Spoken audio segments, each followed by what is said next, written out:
Behold, the Hoover Dam. 6.6 million tons of concrete, harnessing nearly 1 trillion gallons of water.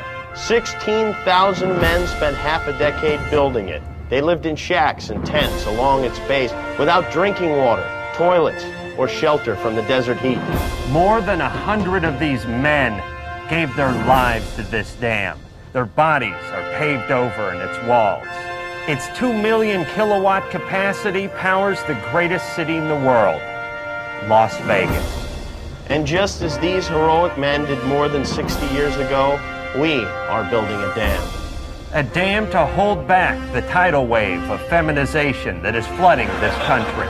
A dam to stop the river of estrogen that is drowning us in political correctness. A dam to urinate off of when we're really drunk.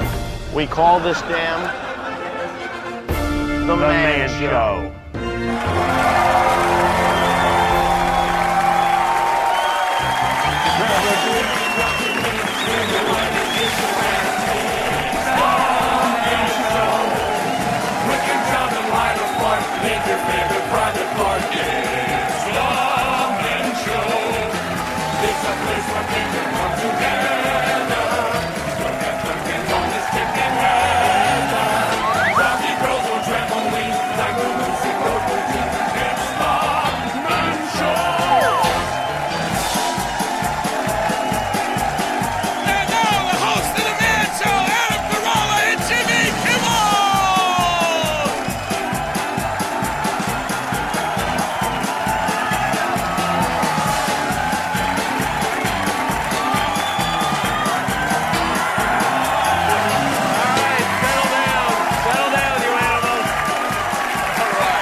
Second show. All right. Thank you. Thank you. That's very nice, but we're not here for applause. We're here because we have a serious problem in this country, and her name is Oprah. That's right. Millions and millions of women are under Oprah's spell. This woman has half of America brainwashed. She tells them what to read, what to eat, what to think, what to do. We're the ones that are supposed to be telling them what to do, right? Enough is enough. The Oprahization of America must be stopped. This Oprah needs to do a little less brainwashing and a little more sock washing. We are here today to reclaim the airwaves, to take back the medium we invented. Hey, who invented the television, a man or a woman? That's right. He didn't invent it for Oprah or Rosie. Well, this Ally McBullshit. No, he invented it for Charlie and his Angels, Hogan and his Heroes, Starsky and his Hutch. Those were shows men could enjoy. We want to return to that era, and that is what this show will be. A joyous celebration of chauvinism. After all, what do guys want to see on TV? We want girls. Girls jumping on trampolines, and monkeys, and midgets. And the fastest beer drinker in the world who happens to be here tonight, that is the Fox. Fox, show them what you do. Look at that. That is talent. And this is our solemn promise to you. As long as we're on the air, so help us God, every man's show will end with girls jumping on trampolines. All right, enough talking. This ain't the View we're doing here. Let's start at the beginning with the history of man.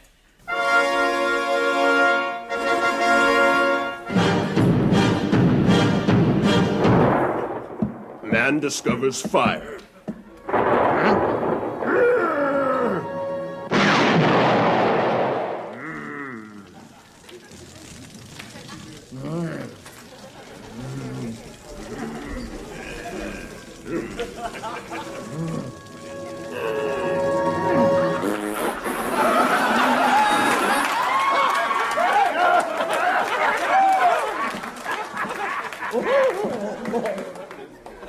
man invents the telephone. Watson, are you there? I want you to hear something. Go ahead, sir. I can hear you.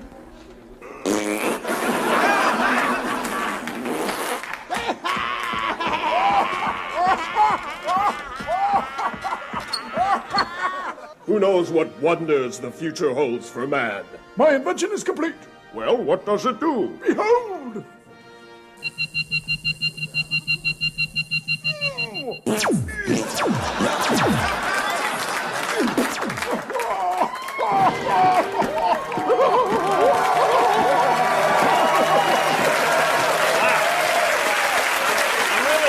About farting in the future. Yeah.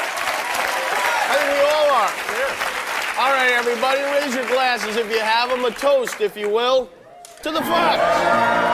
Hey, lolly, lolly, lolly. Hey, lolly, lolly, oh. Hey, lolly, lolly, lolly. Hey, lolly, lolly, oh. Well, I know a girl as ugly as a duck. Hey, lolly, lolly, oh. Not much to look at, but boy, can she swim. Hey, lolly, lolly, oh. Hey, lolly, lolly, lolly. Hey, lolly, lolly, oh. Hey, lolly, lolly, lolly. Hey, lolly, lolly, oh. Now I know a girl from old Kentuck. Hey, lolly, lolly, oh.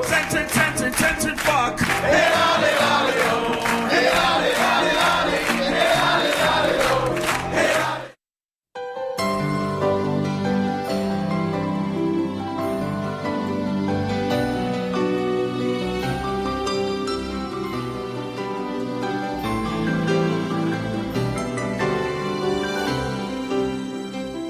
Hi, Jimmy Kimmel here. One of the things I cherish most about being a man is spending quality time with my son, passing on the wisdom of one Kimmel generation to another. Kevin, what's 8 plus 3? 11. Very good. And what do you do if the dealer has a 6 showing? Double down. That's right. You're a good little gambler, aren't you?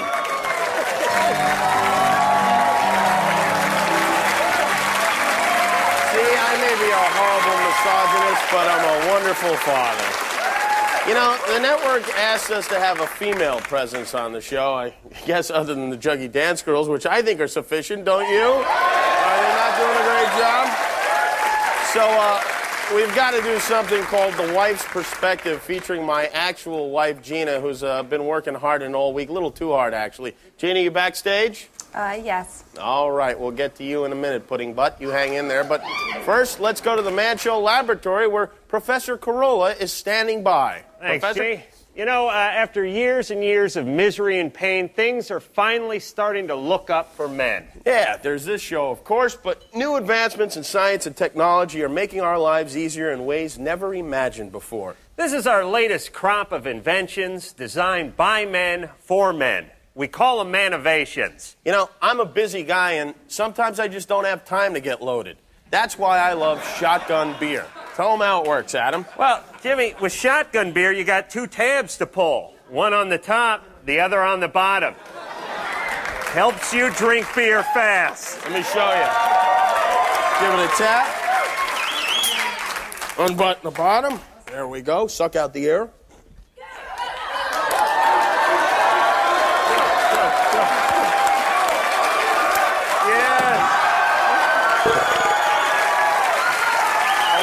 Convenient than trying to punch a hole in the can with your car keys. Here's another useful item. You know those plastic 6-pack rings, the ones you throw them out and they strangle the dolphins and the pigeons? Well, you wouldn't throw them out if they were made of jerky. No, you wouldn't. Beef jerky beer rings. Delicious and good for the environment. Oh, man. It is good. I tell you, if only everything was made of jerky. Oh, what a utopia.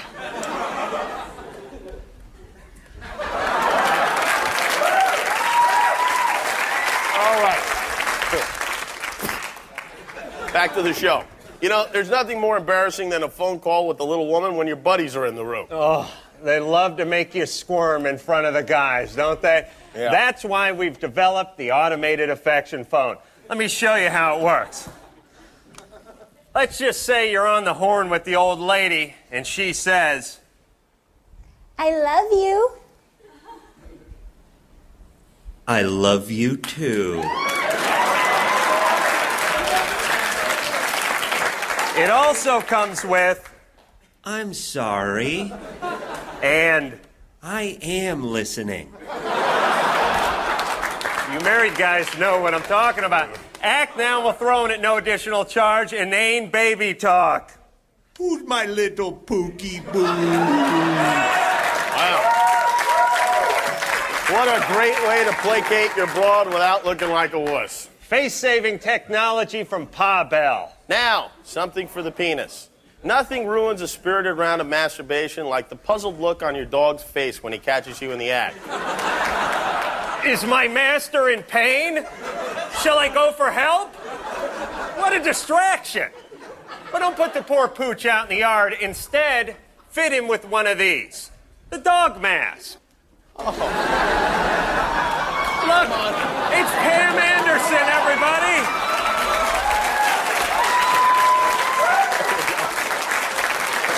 Whoa. It's like Pam Anderson interrupted you. Wait a minute. This is a dog. Oh, my God. By the way, this is absolutely not for use with the shotgun beer. No. Also available, the Jennifer Lopez, and for you baseball fans, legendary skipper Don Zimmer.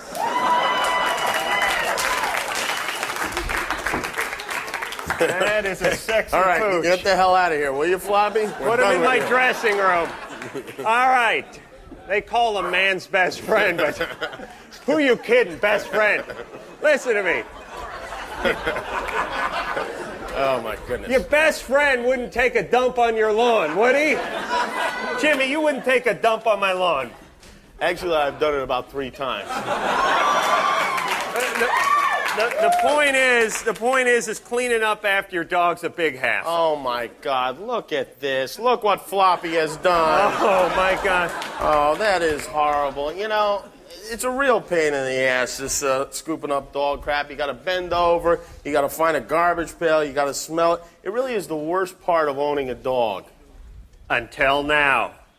We call these log loads. It's a simple explosive charge that makes handling feces fun again. Yeah.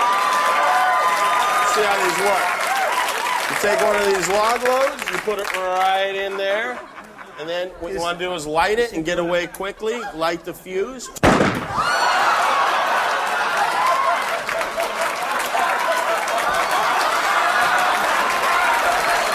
Try to get away faster. It tastes like hepatitis. Well, And by the way, I knew we should have rehearsed. the Man Show is eligible for Emmy consideration. We'll be back with more of this filthy, disgusting show. Girls on trampolines and Cindy Crawford on the way. Jockey girls, do your stuff.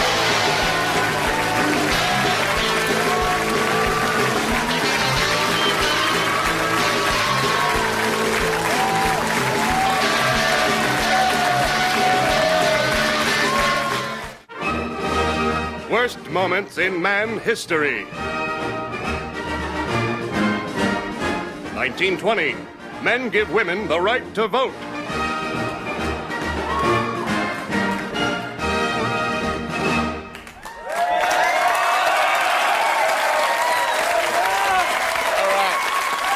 Women are voting. Seems like almost every year now, all thanks to the woman's suffrage movement. Led by Elizabeth Cady Stanton and Susan B. Anthony, pioneers in the field of bitching, moaning, and complaining. But after all their struggle and sacrifice, how many women today even know what the word suffrage means? We hit the streets to find out. How long is this going to go on? Ladies, unite against suffrage. End the suffraging now. We're trying to stop the suffrage and the suffrage of women in this country. Sir, I would be happy to sign. Thank you very much. you've saved the dolphins. Now let's stop the suffrage. I do this for personal reasons. My mother, 2 of my aunts, and my sister all suffraged last year. Tell me what the 19th Amendment is. The 19th Amendment is very unjust. Men are going to help us stop Men suffrage. and women to These men stop are. this. I'm not sure about this guy. What about male suffrage? No, that's okay. The ignorance is really the big problem with this country. Ignorance is bliss. What am I signing? 3 American flags here. Collect them and trade them. Help us end the suffraging and get a merit badge. Maybe one day you won't be pimping those cookies all day, you know? We'd like you to sign this petition to stop women's suffrage. We could get these kids some clothes. It's the young people in America that are going to help change. Whereabouts in Nam are you from? I'm from Hui. Hui? You know a guy named Jeff? I'm totally confused. We want to stop the suffraging in this country. Isn't suffrage women's right to vote? Confidential, yeah. Pretty confident. So you're trying to stop women's right to vote? Thank you very much. We're trying to end. They're saying stop women's right to vote. You two guys look like the ones that are making us suffer. Well, tell me what it is. You stop it. You're making fun of yourself. There are many causes in the world. You're absurd. You're a joke. You're both a joke. Goodbye. And what is it? And we want to put an end to it, and your signature's going to help us. I want you to be a little more clear first. Well, if we could get a signature, we could hurry up and end the suffrage, and we could all go home. Are you in a relationship with a woman? Are you coming on to me? No. Thanks. Could I get a hug? Thank you. How come it's a man who's doing this? Because we what care. happened to the women? The women are lazy, it turns out. Would you like to help us? Why not? Because quite frankly, we'd like to take a little break. If you wouldn't mind walking around with this. Hello, would you like to sign for the SOMA? What was this? Suffering of women in this country? See, nobody understands this word. You have to explain the word. You're right. But No, this is offensive. Women's suffrage is the right for women to vote. No. Suffrage gives That's why I'm women the asking right them to to vote. explain and they- They're making fun of you. Really? No. I'm not a registered voter. That's all right. Are you an American? I'm broke. All right. They're white men who are wasting energy. We're not time, white. and We're money not white. on- What are you, from Cameroon? Okay, we're happy. Help us send a message to Congress on behalf of American women saying to stop the suffraging. Thank you. God bless you. Stop suffrage now. Stop suffrage now. Stop suffrage now. Thank you, ladies. We're doing all we can. The Man Show will be right back. Who's your favorite actor? Leonardo. Why? What do you mean, why? He's so talented and cute, and he saved that girl on the Titanic. That was just a movie. Hello, based on a true story.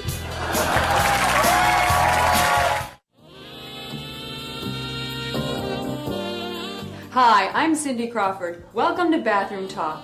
If you're like me, nothing irritates you more than a running toilet. The problem may be as simple as a faulty overflow tube or a bad ball cock unit. So before you get out the auger or uncoil the snake, try bending the floating arm, like so. This way the flapper valve shuts off sooner, preventing water from reaching the overflow tube.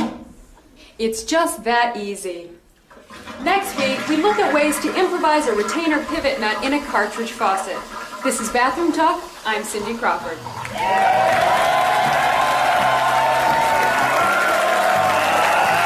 Did she say what I think she said, Jimmy? I think she did say something. Dennis, can we see that again? Ball cock. Yeah. You know what that means, don't you? That means she wants to have sex with us. All right. Well, now it is. Oh, look, it's my wife, Gina. Delightful as always. Getting ready for the wife's perspective. Hold your water, honey ass. We'll get to you. But first, we got something a little more important. You know, our goal here on The Man Show is not just to entertain, but also to educate. So, we have some real questions from some audience members who are looking for some advice. And our first question comes from Lisa Kim. Lisa, where are you? All right, Lisa asks, why is it that men need to experience sex before they can feel intimacy? That is a huge fib. They just say they experience intimacy so they can get laid. Right, yeah. They never experience intimacy.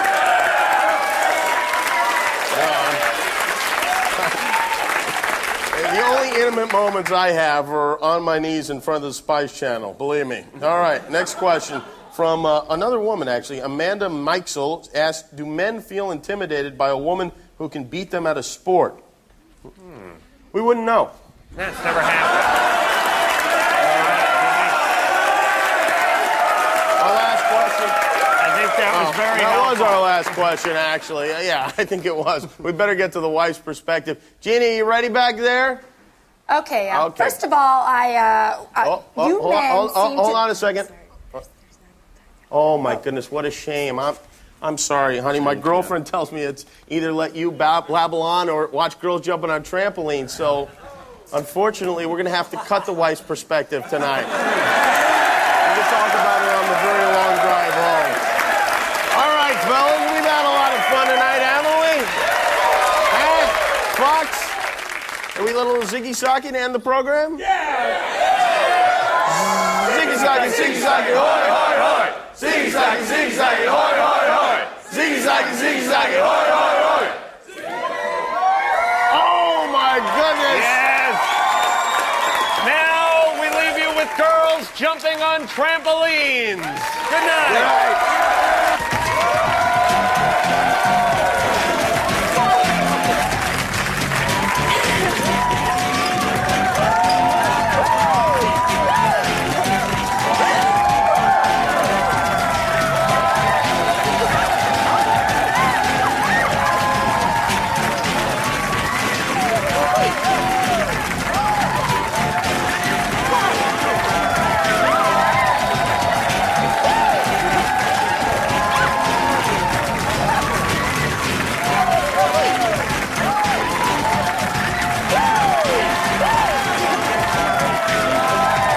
Show is a Stone Stanley production in association with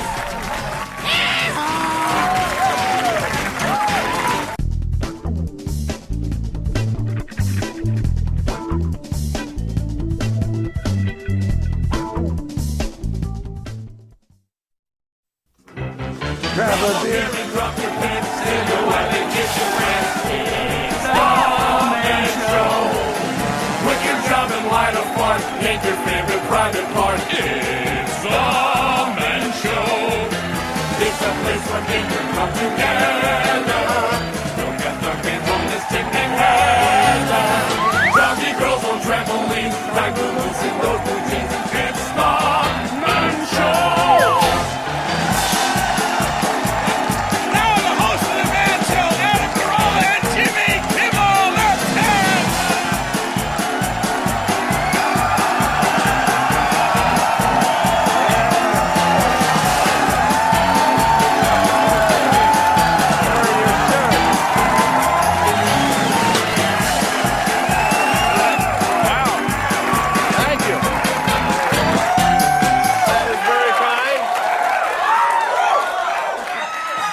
Hi, Juggies. Our Juggy Dance Squad. Hi, Jugs. Hi, Fox. How are you? Good, excellent. Just fucking beautiful.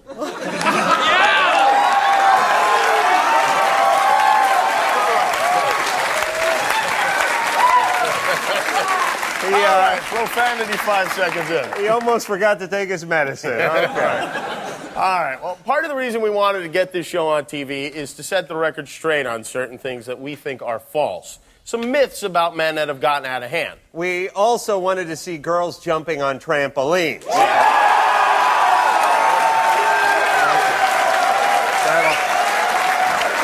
For the most part, television is full of crap, and once TV gets a ball of crap rolling, well, it only picks up steam. I'll give you an example. Wives that chase their husbands around for sex. Any of you guys married? Do your wives chase you around for sex? But on TV, from Mrs. Roper to Peg Bundy, the women are constantly begging for schlong. Yes. What they want you to believe is once you marry them, they magically get hornier. This is a diabolical plan to trick us into commitment. To bamboozle us into thinking that some kind of metamorphosis is going to take place when suddenly they want it more than we do. When we can't even take a leak without them pouncing on our junk. Like Dino jumping on Fred when he comes up the driveway. Now, that day will never come, but by the time you realize it, you're old. Your penis just looks up at you and shrugs. Here's the fact. Men are hornier than women. Much hornier. I'm this close to humping Jimmy's leg, I swear to God. He's done it. And a wedding ring is going to change that. Just look at the hooker community. Female prostitutes service men, and male prostitutes service men. It's biology. We beg them. That's the way God set it up. Hey, if we didn't have this instinct, we wouldn't let them in the house, right? Nope. Marriage is to sex what rain is to a ball game. My wife, with the excuses, the maladies, the tunnels dug under the bedroom, her period used to last 2 days, 3 at the most. Now they go on for months. She's still got one flowing from Christmas. It's a hell of a stocking stuffer. If you want to get married, that's fine. You have the kids, you mow the lawn, you do the whole marriage thing. But if you're doing it for the sex, you are barking up the wrong bush. Yeah. I have been married 11 years. We've had sex 5 times. We're here to teach.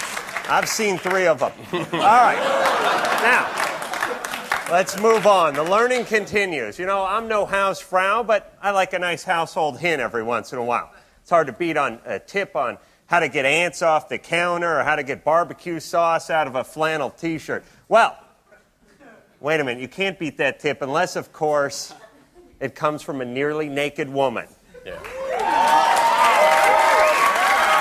Time now for household hints from adult film stars.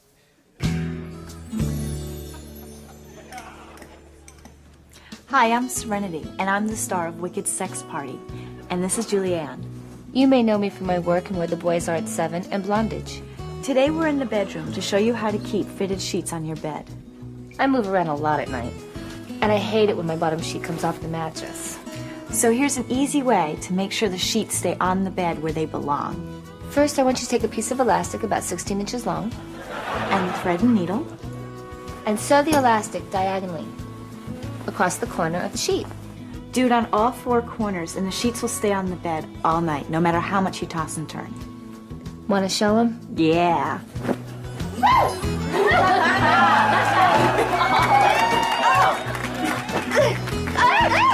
We're gonna turn out the lights for now and test these sheets out a little bit more. So until next time, I'm Serenity. Oh, that's right. And I'm Julianne.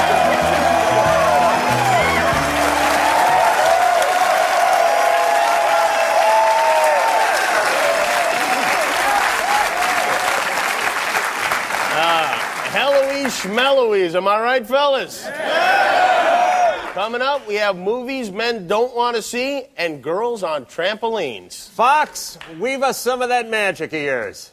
Aye, aye, aye, aye. Your mother embezzles from sperm banks. So here comes another verse. It's worse than the other verse. So waltz me around again, Willie. Aye, aye, aye, aye. Your father's in love with a donut.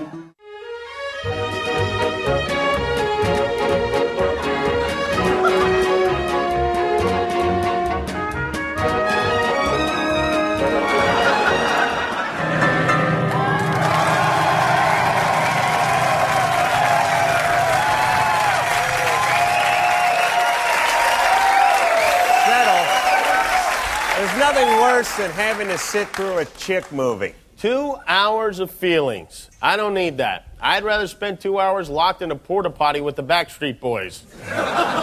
Even disaster movies like Titanic and Armageddon are infected with sappy love stories and woman crap. So, as a service to men everywhere, we've put together a group of upcoming movies to avoid. Think of this as a cinematic early warning system. The following films are movies men don't want to see.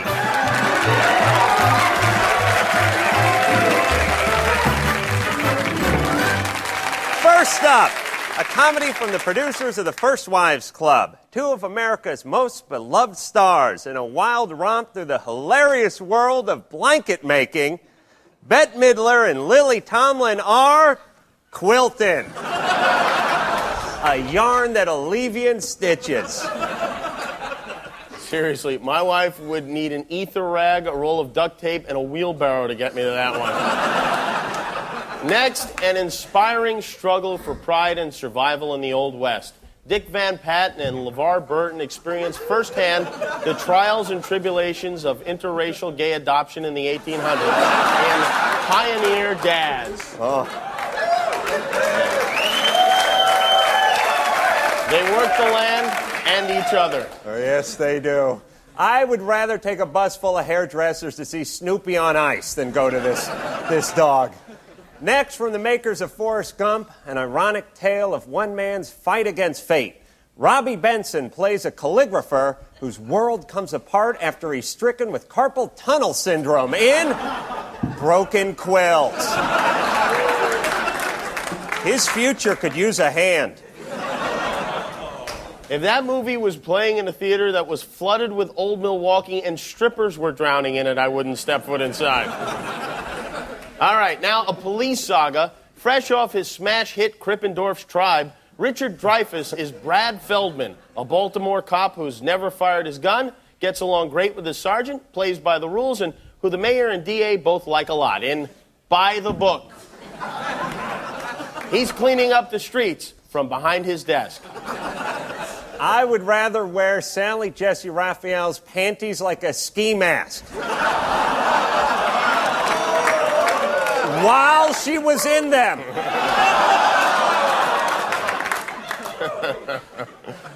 Next, history repeats itself as one woman relives the struggles of her past. Coming this fall from Harpo Productions, Whoopi Goldberg as Harriet Tubman V in Freedom Train 2000.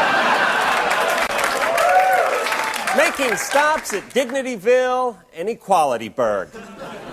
Let me tell you something. If you superglued my genitalia to a cannonball and fired it through the front door of this theater, you couldn't get me to see a second of that. Next, from the director of Witness, after murder rocks the Renaissance Festival, Chicago cop Matthew Broderick goes undercover as a leather mug maker in Ye Have the Right to Remain Silent. Hey. What's going on? Hey, who is working the stuff back there? Who is... Oh. No problem, man. I think she may have been working his stuff, and that was the problem. Why don't we bring her back out here? What the hell is she doing behind there? That's just a bad programming decision. Angelique, come back out here, will you? Angelique, come out here. Yeah, come on out. Yeah. Thank you. Come on my lap. That's why. And our final film to avoid hits theaters next month. One of America's all-time favorite TV stars takes an erotic turn on the silver screen. Roseanne Gets Naked in Roseanne Gets Naked.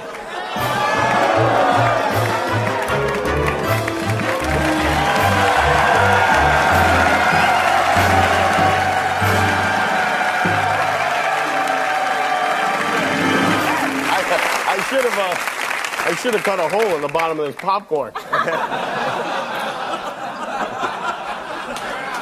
All right. You know, I don't want to bring the show down, but I had kind of a weird deja vu there. It was like a dream I had the other night. I mean, actually, it was more of a nightmare.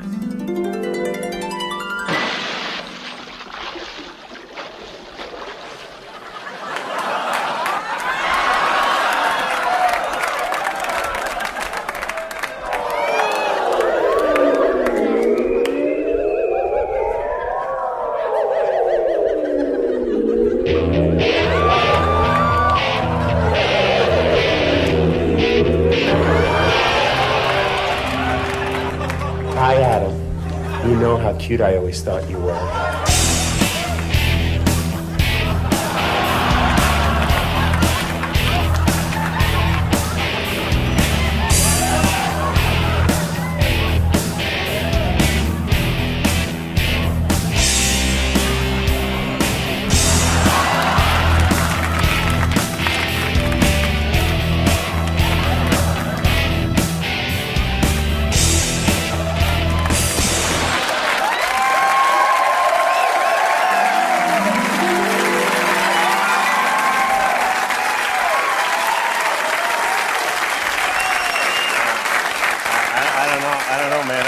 think I got to get back into therapy. I mean, what do you think that meant?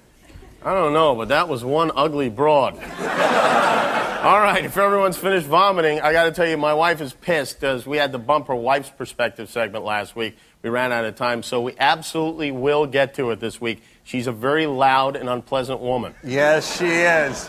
Also on the way, girls jumping on trampolines. Juggies, shake us out of here.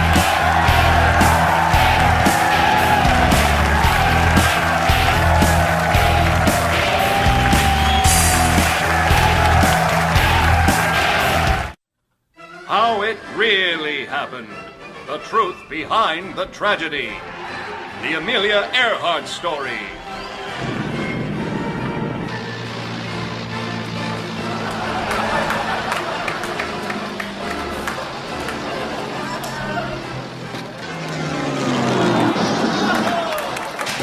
And that's how it really happened.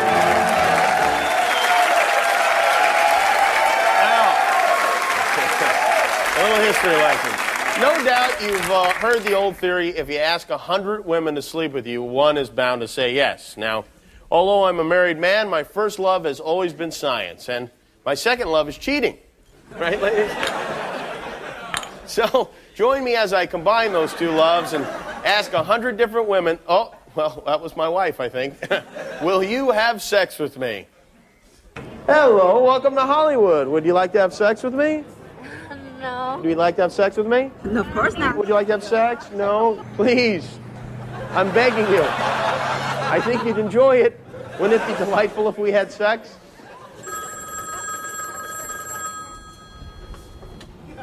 Hello? Hi, I'm on the phone next to you. Would you like to have sex with me? No? How do you go about getting the ladies? Singing? Like, do you want to get freaky with me? Well, sing a little of Do You Want to Get Freaky With Me? So, baby, do you want to get freaky with you, baby? I want to get freaky with you. Is that turning you on at all? Not at all, no. Attention, women of Venice Beach. Would anyone like to have sex with me? I will. You will? Yes. Great.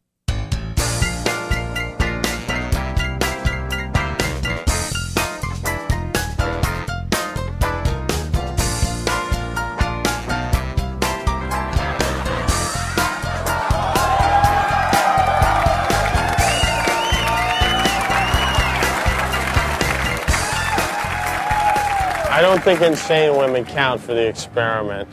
Hi. Want to have sex? No. Excuse me, ladies.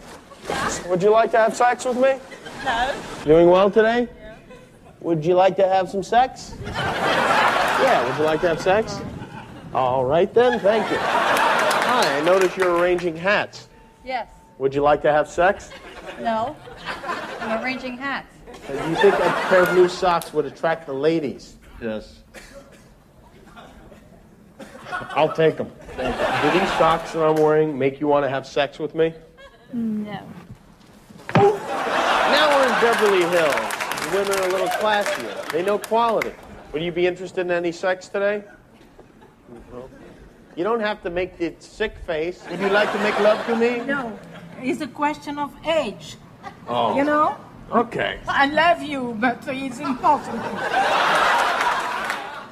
Would you have sex with me? Just a yes or no. Would you have sex with me? No. Would you like to have sex? No. No. I don't think so. Would you be interested in sex by any chance? Now? Yeah, now. No. No? All right. What Thank about you. a half an hour? All right, I'll be here then.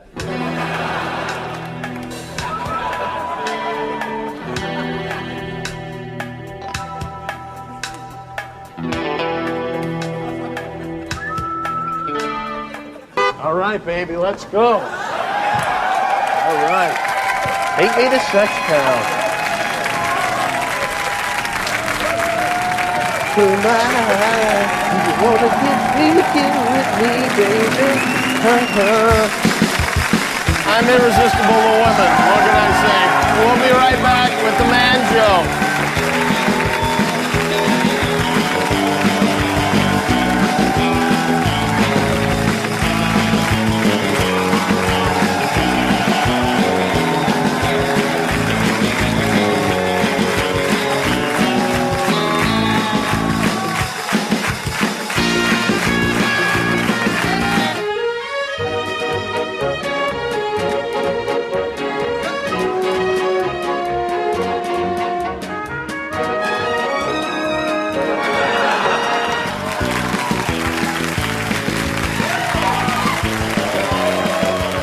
segment brought to you by Propoxidil, the revolutionary new treatment to prevent male pattern baldness. Propoxidil is not for everyone. In clinical tests, some patients complained of dry mouth, slight stomach discomfort, drowsiness, impotence, rectal discharge, development of breasts, and or full-blown AIDS. Only your doctor can decide if Propoxidil is right for you. Propoxidil. Say hi to hair. Well, I, for one, had a good time. Did you guys enjoy yourselves? Unfortunately, though, all good things have to come to an end, and now it is time for our wife's perspective with my wife, Gina. We missed out on it last week, so Gina, why don't you go right ahead and launch into it? All right, here's what I don't like about your show. I don't like the girls. What? Oh, no. We seem to be experiencing some kind of technical difficulties. That is a shame. Oh, I tell you. Oh, my goodness, we've got to make a change of plans. I don't know what we're going to do to fill the time. Let me think. How about girls jumping on trampolines?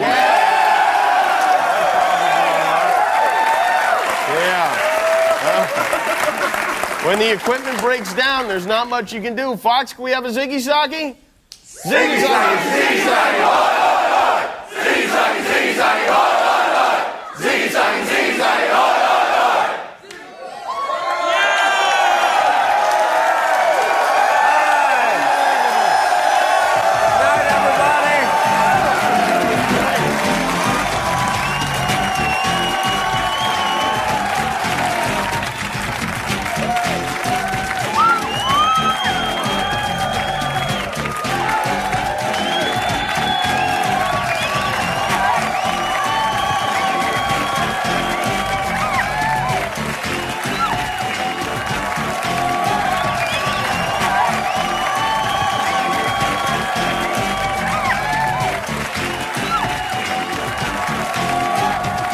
The Man Show is a Stone Stanley production in association with Jack Hole Industries.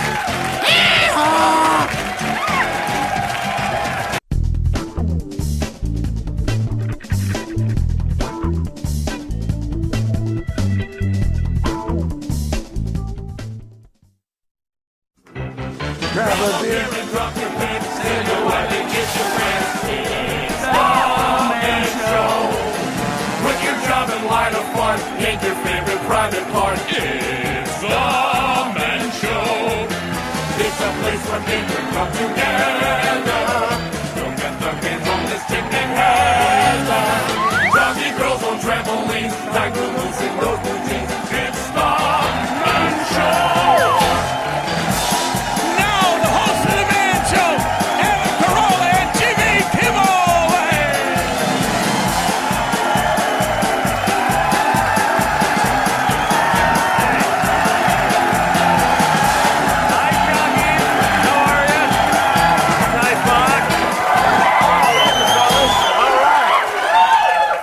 Please, settle down if you would. I want to tell you something about myself.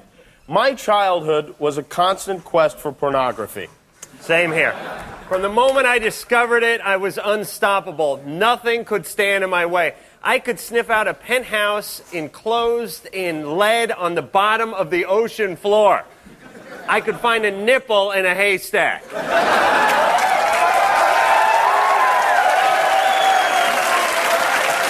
You ever go through the garbage looking for magazines? Hell yes. Yeah. I spent my adolescence digging through my neighbor's garbage like a raccoon. Babysitting was the best. Never let a guy babysit. That is your tip. The second the kids went to sleep, I went on a porn quest. I tore that entire house apart, turning over drawers, tearing open paintings, like an FBI agent going through the Unabomber shack. Yeah. Naked women. I loved them. I still love them, but back then they were better. Now that I'm older, nothing even comes close to the thrill that a dirty magazine would send through my 14-year-old body. It was a magical time for my wiener and I. Certainly was, but it wasn't easy. We had to watch porn. We had to set up the projector. We had to set up the screen. We had to spool the porn. Kids today, they got the cable, they got the VCR, they got the DVDs. Nowadays, you want to watch a porno, you just wait till your folks leave the room. We had to wait till they left the country.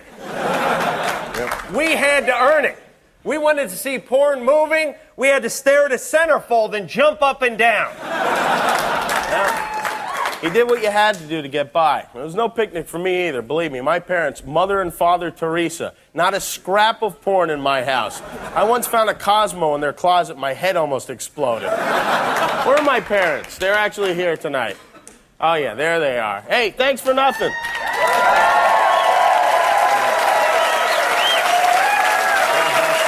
That's my father, yeah.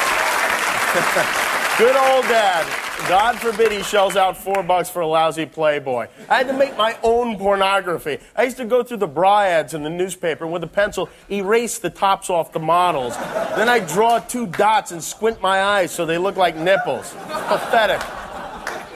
But now they got this internet. They got everything. Hidden cameras, fetish websites, Pamela Anderson smoking more meat than Hickory Farms. With the Land O'Lakes butter maiden. I once had to walk 20 miles in a snowstorm to see a charcoal drawing of pubic hair. Times were tough, but we try to be strong and we march on. Now, on with the show. You know, after salami, my kids are the great joy of my life, and that's why I thought my friend Adam should experience firsthand the laughter of children. That's a great idea on paper, Jimmy, but after 40, the little, well, just take a look at this. It's kids telling jokes.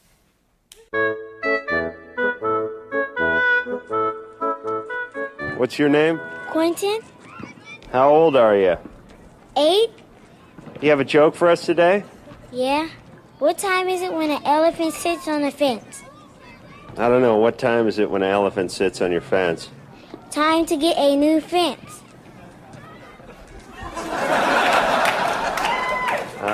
What's your name? Jake, How old are you, Jake? 8? You got a joke for us today, Jake? Yep. Knock, knock. Who's there? Cargo. Cargo who?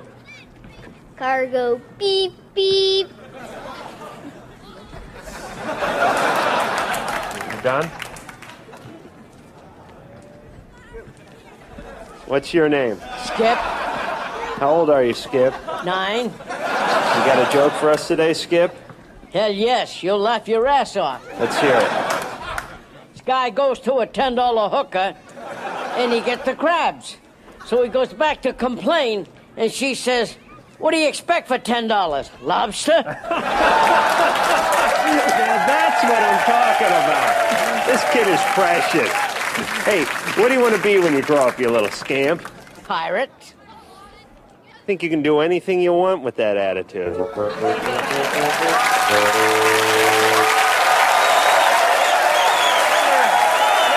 having kids before, Jimmy, but that Skip has the cutest little liver spots. He really does. He's quite a scam.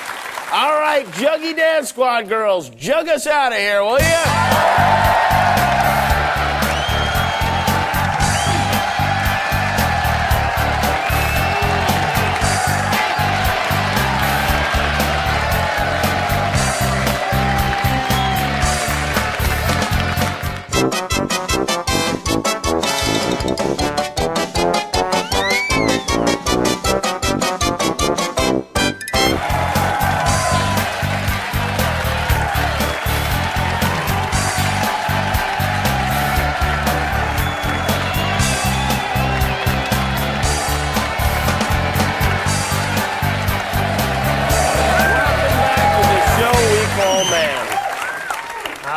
Let me tell you a little something about my friend Jimmy over here. He eats.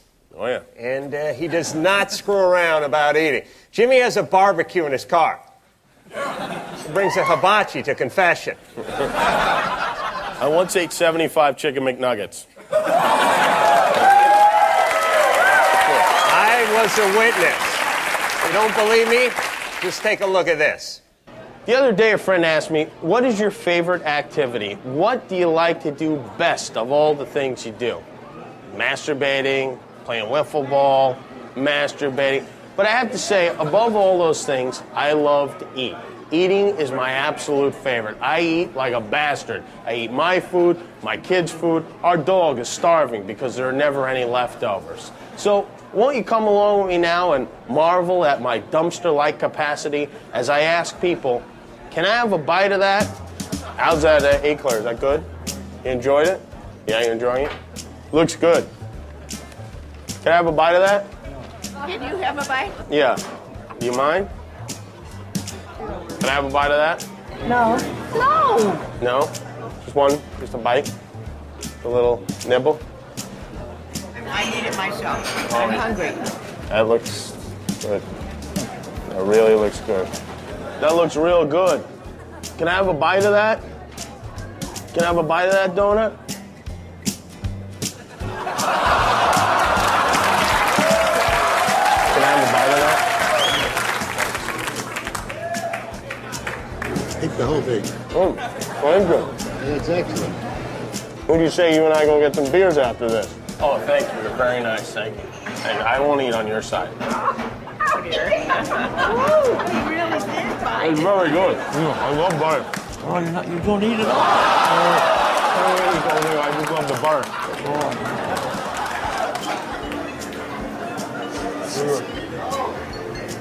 What else do you have? Hamburger, shake. Like a bite of the hamburger and a sip of the shake. Can I have a bite of that? That is good. What else do you have? All right, thanks, fellas. Thanks. Oh, and you too. Oh! You're nice. You're sweet. You're nice and sweet, too. What is that you got there? Dates? These get the bowels going, don't they? The bowels? Yeah.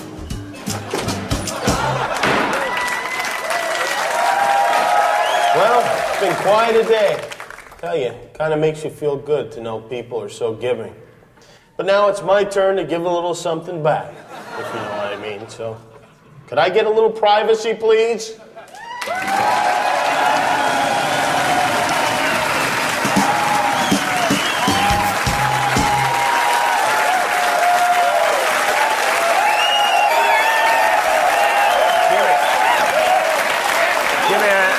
I thought you were allergic to shrimp. I'm not allergic to it. It gives me terrible diarrhea. All right. Fox, how are you tonight? Great. Dinah, won't you blow? Dinah, won't you blow? Dinah, won't you blow my horn? Dinah, won't you blow? Dinah, won't you blow? Dinah, won't you blow my horn? Hi, I'm Jenna Jameson. No matter what the season, there's nothing better than a cold and healthy snack. Here's an easy and inexpensive way to make them. First, you fill your ice cube tray with your favorite fruit juice. I like to put orange juice in one side. And then I like to put pineapple in the other. Then you cover it with your favorite cellophane wrap. Then you stick your toothpicks in each of the cube trays. Then you pop the whole thing in the freezer.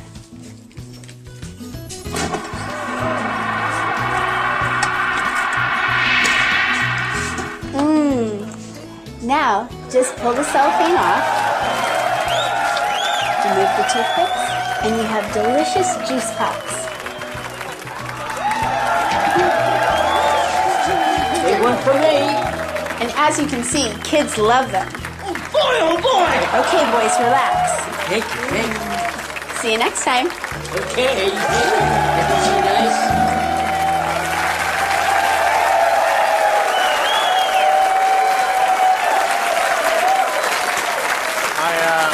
I hate to ruin it for anyone, but the network has forced us to mention that they don't allow or condone any displays of actual nipples, and so those nipples were fake. We're not so sure the breasts were real either. Yeah. Still, though, an excellent household hit, and welcome back to the Man Show. Coming up, we've got girls jumping on trampolines. Hold on a second. Jimmy, before that, don't you have an announcement you want to share with the group? No, I don't want to. Come on, here. You tell them or I'm going to tell them. It's the Man Show. I don't want to do it here. Stop. Listen, everyone. The reason we aren't doing the wife's perspective this week is there's a new addition to the Kimmel family. Jimmy's wife, Gina, just had a baby boy.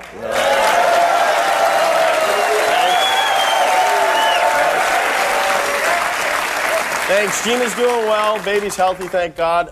Barry Daniel DeLuca Kimmel's his name. He's actually sleeping backstage right now. Well, why don't we bring him out and have a little look at him? No, he's sleeping back there. Oh, come on. Who wants to meet Barry? Who wants to meet Barry? Bring him out. There he comes. Ah, there he is. Oh. Yeah, that's...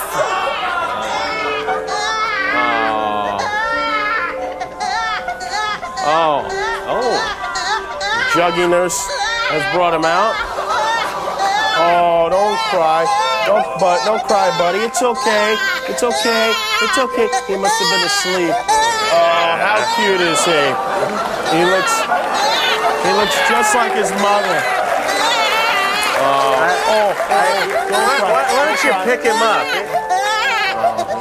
Yeah. He's a big boy. Huh? Yeah. He's 266 pounds, 7 ounces. Yeah. Probably needs to be burnt. Oh, come on, baby.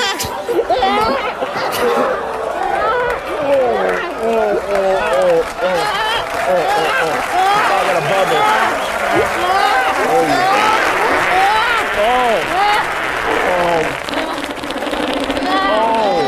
That's a good boy. That's a good boy. Get it all out. Get it all out. Oh, that's a lot you're getting out, baby Barry. Wow. Whoa. Oh, he's got Gina's eyes and your intestinal tract. Oh, he is a beauty. Oh, that's better. Oh, it took him almost a week to put my wife back together. Oh, C-section, I hope. You know what? Juggy dancers, take us out of here and somebody call me an ambulance. Something just burst inside. That's a good boy. That's a good boy. That's a good boy.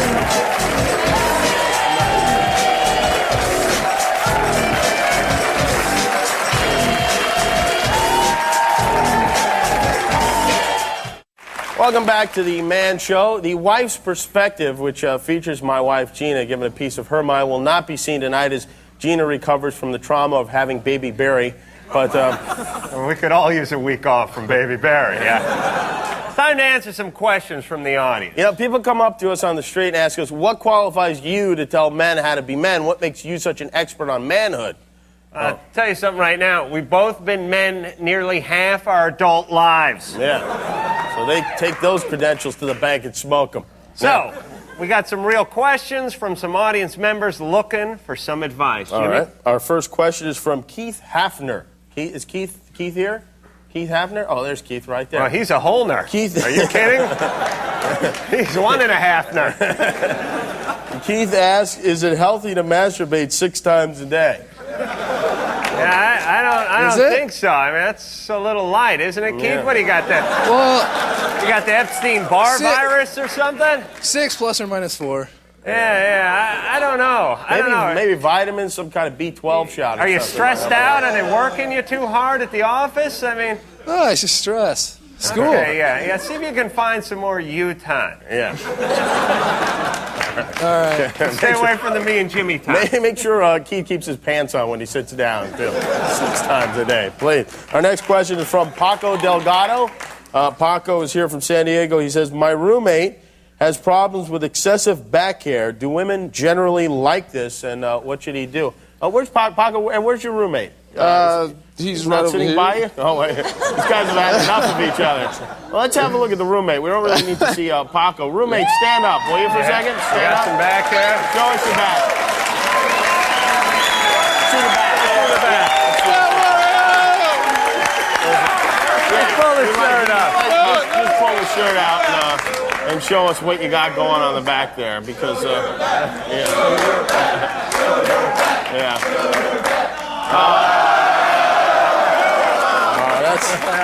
that isn't. Listen, that's not excessive. You should see my back. I look like a Mighty Joe Young's armpit. Yeah. Jimmy lost a TV remote in his back once. A few of them in there. Listen, you should be proud of your back hair. And any woman that tries to change your body hair is a woman you want to steer clear of. Let me tell you something. My wife and my mother have decided I have too much hair on my back. So I was standing by the pool one day, and they slapped one of these adhesive strips that they use to remove hair from their private genitalia type parts.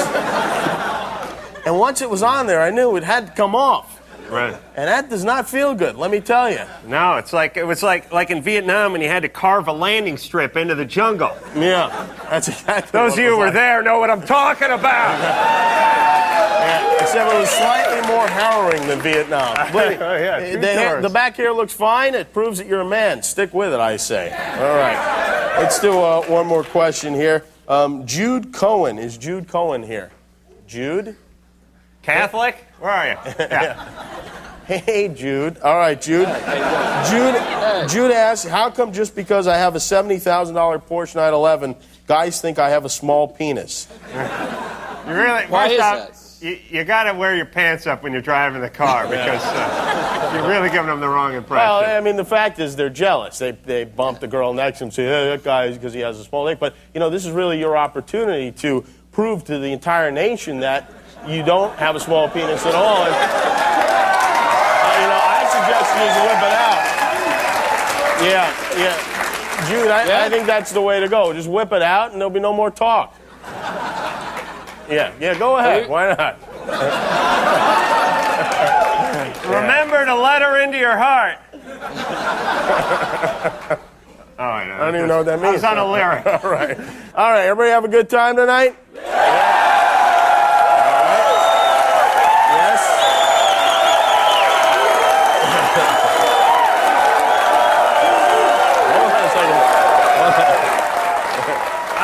Jude. Fox, how about a little ziggy saki for us? Let's have a little ziggy saki. Ziggy saki, hoi, hoi, hoi. Ziggy saki, hoi, hoi, hoi. Ziggy saki, hoi, hoi, hoi.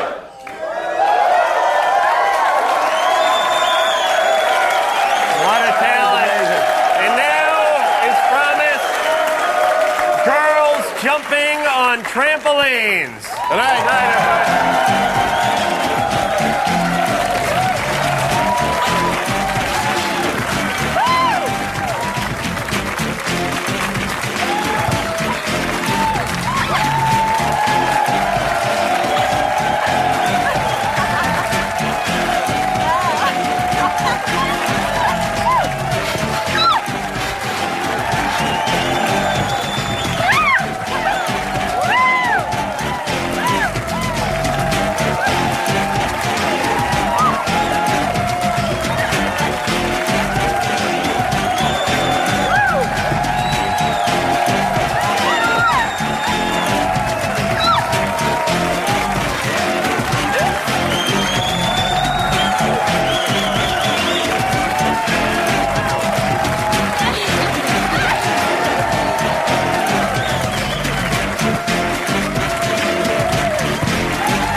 Show is a Stone Stanley production in association with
Thank you. Thank you for your false enthusiasm. Welcome to the legendary Apollo Theater. I'd like to talk to the young men for a minute, if we could, because we've noticed a disturbing trend. You're turning into women. Maybe not on the inside. On the inside, I'm sure you feel very manly, but on the outside, you're girls. It started with the earrings. I'd say it was around the advent of Duran Duran that straight guys started getting their ears pierced. Before that, only guy with pierced ears was either gay, a pirate, or gay. It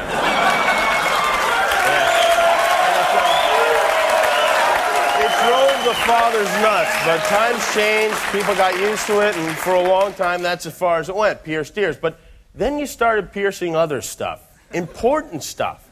Noses, nipples, a ball here and there, stuff that should not have holes punched in it. Hey, would you hammer a spike into the hood of your car?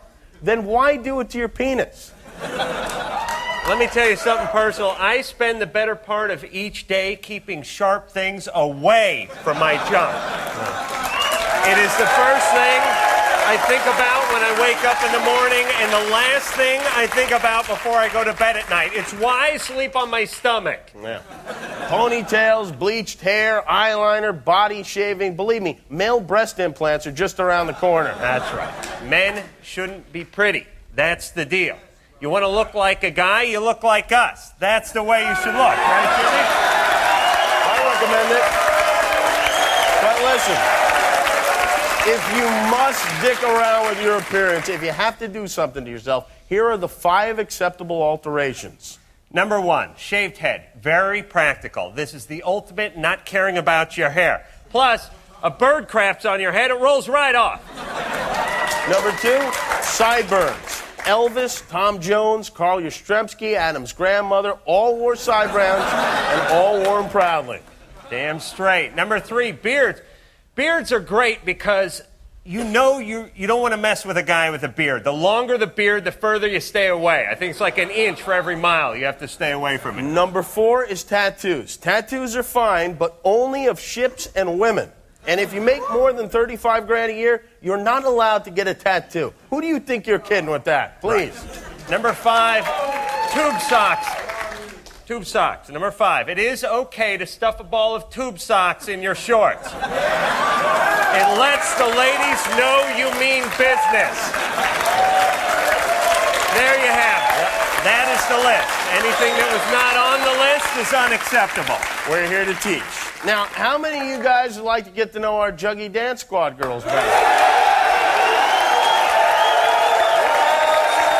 Because it's time now to get to know your Juggies.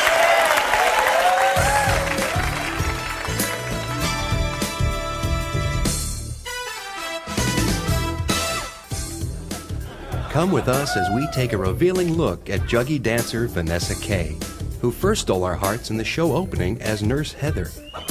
Vanessa grew up in the small town of Lake Elsinore, California, where she was a high school track star. My main event was pole vaulting. I went to Masters and Nationals in it. Who knew it would serve me as well as it did in the future? I was voting Homecoming Princess. I actually had my father as my date, walk me onto the football field and stand next to me. I love animals. I love pets. In fact, I have 3 dogs. Vanessa has her own idea about who is man's best friend. I love breasts. And the biggest percentage of guys, that's the first thing they look at, you know? If I could change one thing about the world, it would have to be pollution. I think that is really, really bad. I mean, the animals, they had everything first. We just came and took it all away from them. My favorite feature in a man is butts. They have to have a nice butt. They can't have like wall butts, you know? So you have to have a nice butt, okay? That's something for me to work on. Vanessa, you are a very special lady. Work that pole a little for us, will you? We'll be back.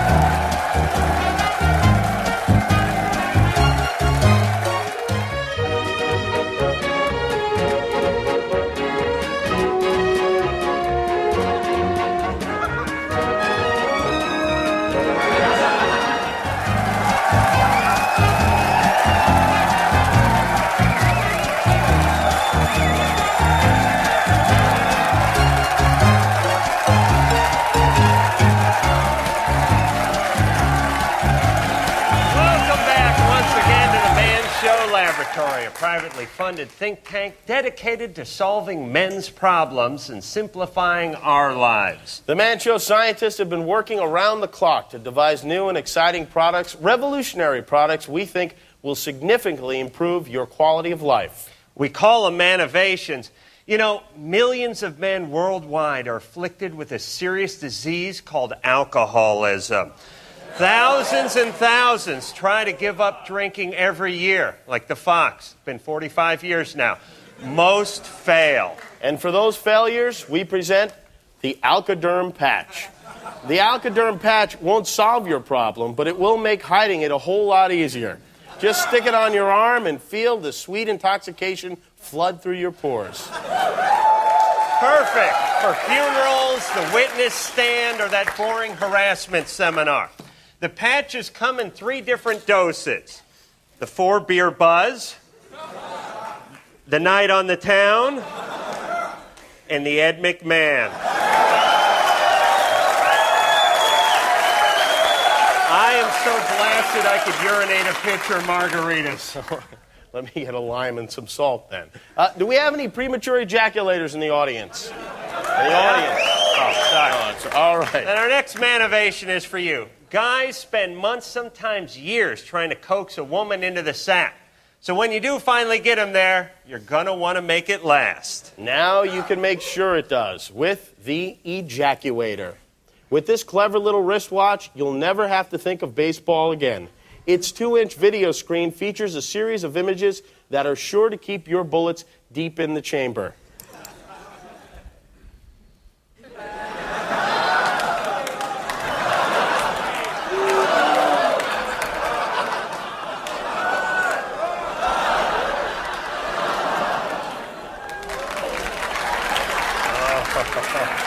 I can go 2, sometimes 3 minutes with this baby strapped on. High five on that, Dick Tracy. Yeah. All right, now, the Bible. I don't know if any of you have ever looked through this thing, but it is boring. Chock full of these and thous. I can't sit through that. But now the good book gets a whole lot gooder. Thanks to WWF Books on Tape. The Bible, as read by your favorite wrestling stars.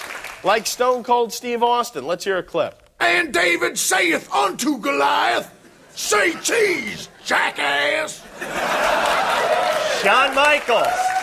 The souls of the righteous are in the hand of God, and none shall torment them. Until July 12th, when I torment Bret the Hitman Hart at the Pontiac Silverdome. And Randy Macho Man Savage. Oh, yeah, in remembrance of me, take this, my blood, and drink it, and chase it all down with a Slim Jim. Snap it to a Slim Jim. Say it the word. I have to believe that's the way Jesus would have wanted it. Amen to that. Our next Manovation was developed specifically for the Man Show. This may surprise you, but we do have sensors. They're not particularly good sensors, but they are network sensors nonetheless. And one of the things they've told us is we cannot show an entire ass. We were actually told we could show up to 3/4 of one. That's why we have developed 3/4 ass shorts. Yes.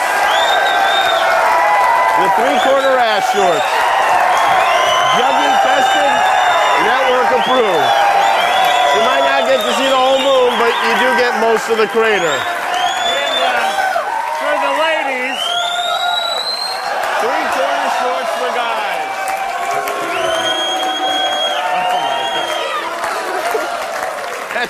That doesn't need to just be shaved. That needs to be burned.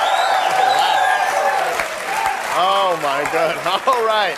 I don't know how we can top that, but we leave you with our final technological breakthrough. Mariah Carey is annoying no more thanks to this new process we call masturbation. We'll be right back after this. Enjoy. Hey, I'm Mariah Carey. I am an international superstar. But singing is not my first love. You are. Unbutton your pants. Come on. Do it. Doesn't that feel good? Do I turn you on? I'm sexy, right? You wanna see my underwear? Check out my butterfly. I'm doing a movie now. My agent says I'm gonna be like the next Marilyn Streep. Ooh, I'd like to make out with her while you watch and direct us what to do. I love being told what to do. And I love to be spanked. Ooh, that felt good. More. I like it when you spank me, 'cause I'm a perfect woman.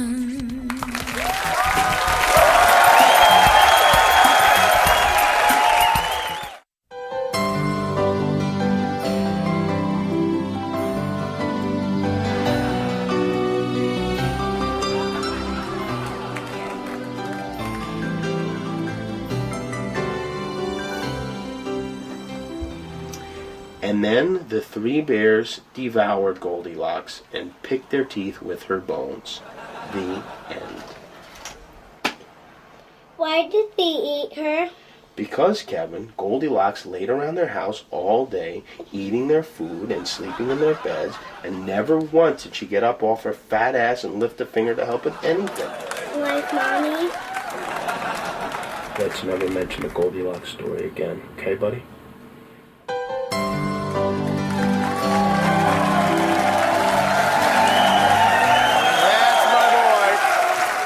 You know, the only thing men like more than building stuff is telling other men how to build stuff, particularly Adam here. You tell Adam you're putting up shelves, he has to know what kind of wood you're using, what kind of weight they're carrying, how you're anchoring them to the wall. You tell Adam you're buying a drill, he does an hour on Makita torque versus Ryobi convenience. Adam is a pain in the ass. Thanks, Jimmy. So, join me now in my natural habitat as I lend a helping hand at the hardware store. Anyone that knows me knows I'm all about carpentry. I love wood, I love nails, I love tools. And what better place to give back to the community than a home improvement center? Let's see if we can help the kids out. You don't need help? No. Not even putting up that angle brace? No. I could do it for you. No. You gonna use screw shields or you gonna find a stud? All right. Well, that attitude's not gonna fly. For the next 15 minutes, anyone with 9 fingers or less will get a 10% discount on bandsaws. Let me tell you something funny. Because I do a lot of duck hunting. Oh, you do? Yeah, and when you got a wee-wee, what do you do with waders? You got a wee-wee, what do you do with waders? Yeah. You just... So I want to make a deal and put a hole in there and screw a cap on here, just unscrew it and wee-wee. Oh, that's, you want like a pea port in your waders. That's what it is. Screw goes on here and that locks it all up. You can fit through here, man? Well, it's a little bit big, but I'm... I'd have to get a bar of soap and get a running start to get through here. Father and son? Yes. God bless you. Here you go. The kid's wearing sunglasses. He may be on the weed. You mind? Houston, now we're in the lounge. We can talk. What do you hate most about the customers? Nothing. They're all gay. They're all gay? No, they're okay. Oh, good, because I'm gay. Huh? Oh, okay. That's okay. Salud. Attention shoppers. I know this may not be an appropriate time to do this, but my uncle touched me once. It was something I was reluctant to talk about up until now, but I feel so comfortable with all of you, and I feel like this is sort of a home for me, and we got a reunion coming up pretty soon. They'll be there drunk as usual. Then like nothing happened. Pass the potato salad. What do you think the Dodgers' chances are this year? Sir, you've lived a lot of years. You have any advice for me?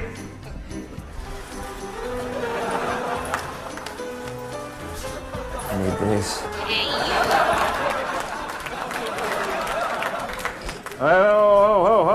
Whoa. This is one bag of steer manure here. It said 68 cents each. 68 cents each is one bag. She charged me for 2. You want me for 1 or Listen, I don't know if you two know each other from high school or what you're trying to pull. But this thing says... You know, that's an insult. You're trying to tell me what I'm trying to pull you. What's the matter with you, young man? I'm saying... You say this you says tell one... me what I'm trying Are to you pull. calling me a liar? No, no. Listen, I'm going to chip in for the third bag, Okay. huh? I wouldn't steer you wrong. I know. Here, you get a steer. Give me a hug. Okay. Thank you very much. Not only did I get a hug off the old man, Jimmy, but he gave me a hand job in his van out in the parking lot after the feast. What can I say? I love to help the elderly. You are nice. The wife's perspective, where my real wife Gina speaks out, and girls on trampolines are on the way. But before that, let's throw it to the Fox. Take it, Fox. I wonder what's under a Scotsman's kilt. A wang, a wang, a wang. Tickle me, you know where. Under my kilt and in my hair. If you tickle me in the wrong place, I'll flip my kilt and miss your face. A wang, a wang, a wang, a wang. Hello again. If this is the first time you've tuned into The Man Show, you should know that, like the theme song says, it's a place... You didn't fart, did you? Just moved, right? Not yet. Okay, it's a place where men can come together. A gathering place to laugh and let gas and learn. And while we do make fun of the women's shows, there are things they do that we can benefit from. Yeah, like those book clubs, for example. Anything that encourages people to read can't be all bad. That's why we've decided to start the Man Show Book Club. Once a month, we'll recommend a book we think men will enjoy reading. And this is our first recommendation. I think you're going to like this a lot. But you should turn it right side up. It's called Oprah Winfrey is a Big Fake Money-Grubbing Pig.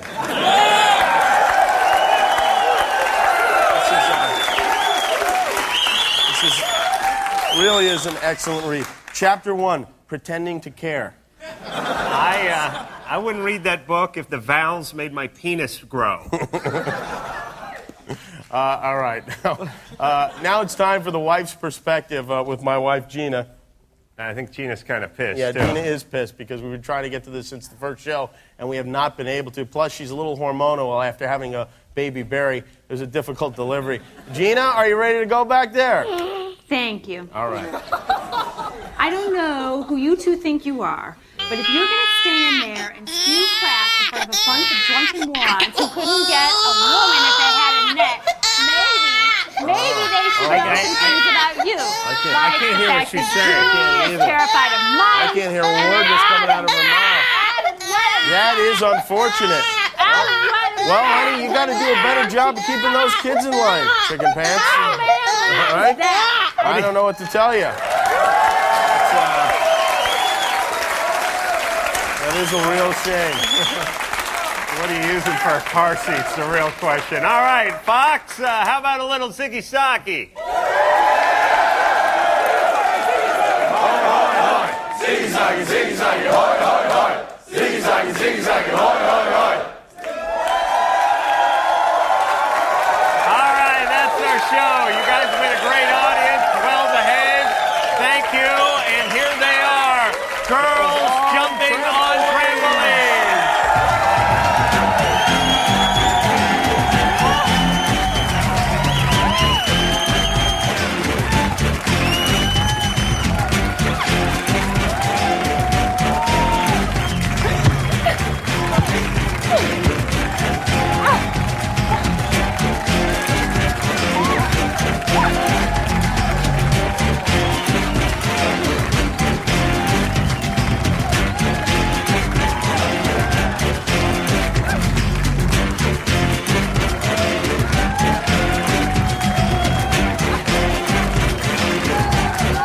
The Man Show is a Stone Stanley production in association with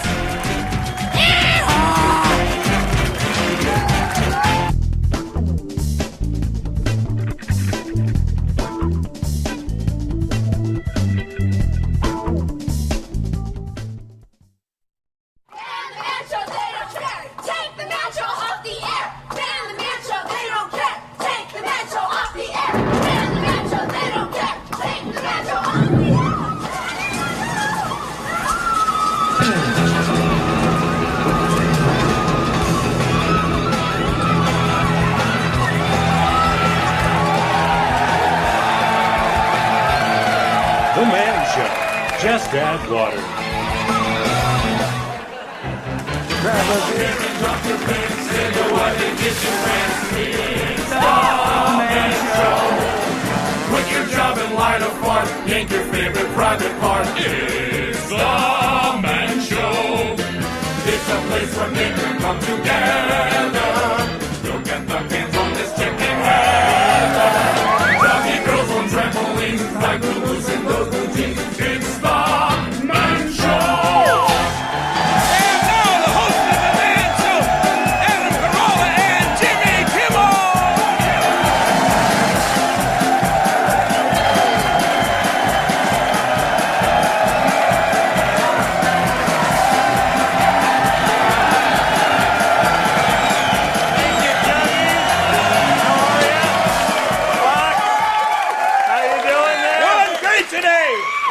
Oh, that is nice. All right. Let's get down to business here, fellas. I love the bathroom. To me, the bathroom is the best of all rooms. Name another room you run to. The den? All right. This ain't Jeopardy, you jackasses.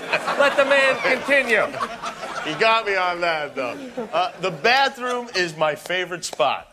Definitely. Yeah, but not just any bathroom. I don't like other people's bathrooms. I like mine. You know what I'm saying? If there's a TV in there, I'd never come out. I'd move in. It'd be my own little utopia, my Xanapoo. Everything I need, right at hand. I eat in there. I'll sit down with a bowl of Raisin Bran and just marvel at the digestive system in action. Oh, like you fellas don't, please. Some of you guys are probably making on yourselves right now. The other day, my wife asked me, she said, "Why are you in there so long?" And I told her, "Because you're out there." And she does not dare come in. Nope. Because our bodies give off a natural repellent. Everyone steers clear when you're on the pot. It's like a force field leaped out of your ass. We're safe in the bathroom. It's our fortress of solitude. Yes. And by the way, a bathroom should look like a bathroom. When women try to turn these bathrooms into a dollhouse, it's a disaster. Got the potpourri, the candles, the decorative soaps. How about the decorative towels? This drives me nuts. Towels I'm not allowed to use. On the towel rack, in the spot where the usable towels should be. I'm drying my hands on the sports section because every towel on the rack is off limits. I especially hate it when they decorate the toilet. My grandma's got the shag carpet tank cover. Really, I swear to God, it's like trying to take a crap into one of those cat condos. And the padded seats. These are no picnic. Putting a man on a padded seat is like putting Evel Knievel on a moped. It ain't natural. I need a firm surface to work off of. And I don't know what's going on with those crescent-shaped carpets my wife puts around the base of the toilet, but that is not a good idea. My morning whiz comes out like wiper fluid. 2 different directions. I'm all over the place. You know what I'm saying, huh? You're now cheering urine. That cute little carpet she's warming her feet on is sopping up the most of it. Yeah. Same here. I'm like one of them lawn genies. Nothing is safe. Plants turning brown, magazines looking like accordions. The dog is...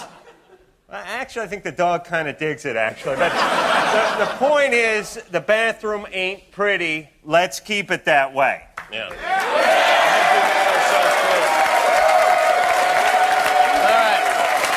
As I said before, I spend a great deal of time in the bathroom, and not just at home. Recently, I spent several hours in the men's room of a local mall. Trying to get a George Michael autograph. Nothing like that. I was working because men are a lot more willing to chat when they can't move because their pants are down. So join me now, huddled with a hidden camera in a men's room stall for these revealing bathroom interviews.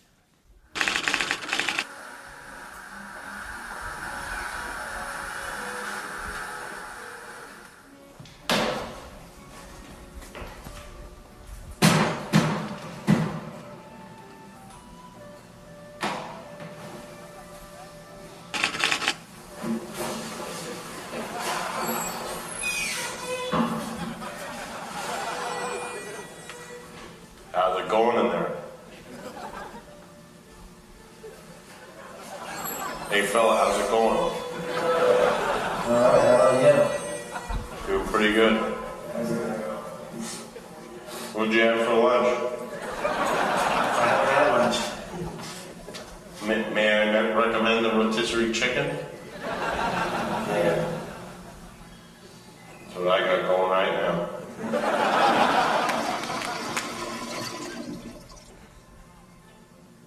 How's it going? Think you can guess my name? Not really. I'll give you 5 guesses. John. Don? No, that's not it. That's one. Josh. Josh? No, it's not Josh. Bill. No, not Bill. Not Bill. That's 3. You got 2 left.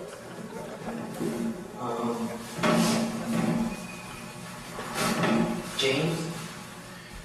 I'm sorry, what was that? James. James is absolutely right. You sure? I'm positive. People call me Jimmy, but my name is James. That's astounding that you would guess that. And to congratulate you, please enjoy this plate of brownies. Would you like some? There you go. You've got a gift, my friend. Go forth and share it with the world. I will.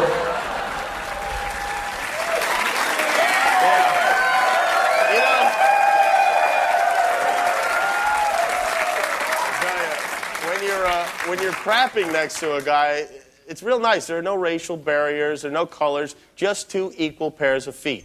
You're really making a difference, man. Thank you. All right, Juggy Dan Squad, why don't you jug it up?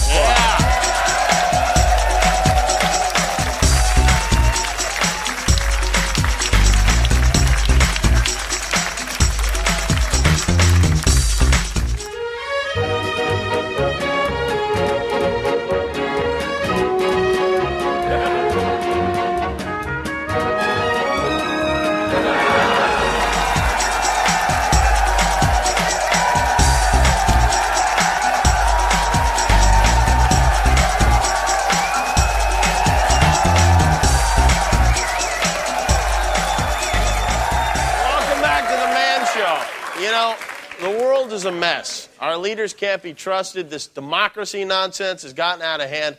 A government run by the people. Please, the people are the ones who watched The Nanny for the last 6 years. I've often said, if a guy like Adam was in charge, things would be better. Oh, no, wait, that's Adam that always says it. If he was in charge, they'd be better. But regardless, if Adam ran things, if Adam were king, the world would be a very different place. And now, bow down before him and welcome His Royal Highness, the King. Silence!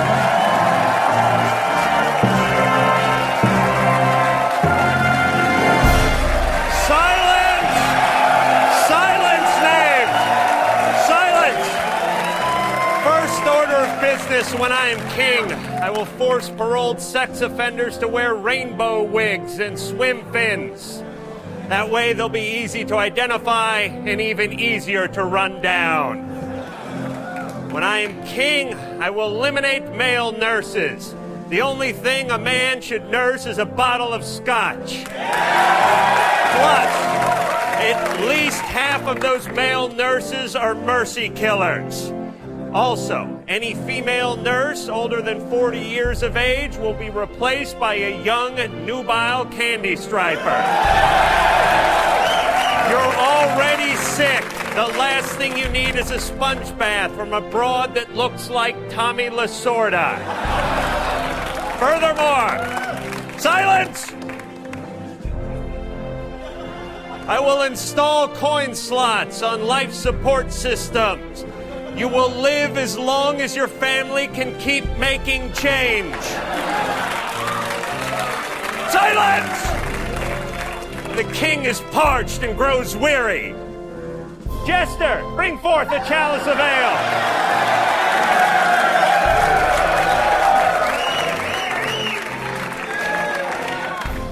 Scamper away, and next time make it a large.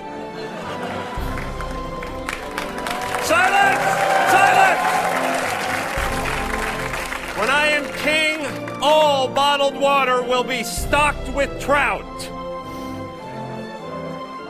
I will have all unwanted children shipped to an island and raised by Bill Cosby and Felicia Rashad. When I am king, I will change the spelling of the word team to T-E-I-M, so that finally there would be an I in team. Silence! Silence, I say!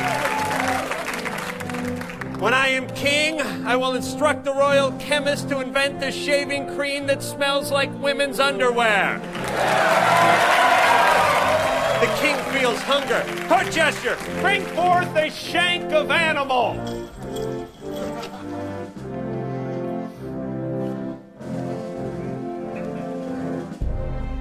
Silence! When I am king, I will drastically reduce air pollution. All of my subjects will trade in their cars for ethanol-powered golf carts. I, however, will tool around town in a custom 74 El Camino with Ram induction, a 429 Hemi big block, twin 650 Holly double pumper. Silence! Velocity stacks, open headers, and a no fat chick's license plate frame. When I am king, I will eliminate swift water rescues. Anyone hanging out by the mouth of the river during a torrential downpour deserves to drown. This is just God taking out the garbage. Silence! When I'm king, I will revise the sexual basis system so that getting to first base will include oral sex and sodomy. Silence! And finally, when I am king, I will have a sexual position named after me. Then I will rent porn and pleasure myself to people doing it Adam style.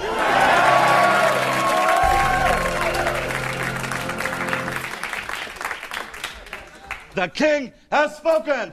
All hail the king.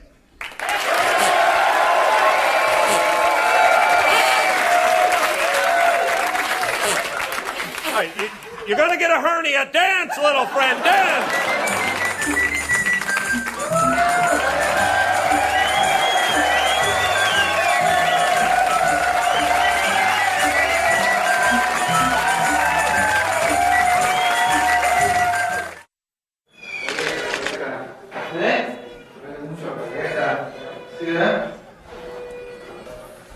¿Quieres poner la lucha? No sé cuidado. ¿Vas a hacer el baño? What the hell was that? ¿Qué fue eso? Burrito. My goodness. What did you eat? Burro. Whoa, you ate a donkey? Donkey. No vi. Somebody. Whoa. They're like a trumpet. Like a trombone. We have any more of those to look forward to? No. No? You promise? Because these are new shoes. They call you El Farto. The locals, they call you El Farto.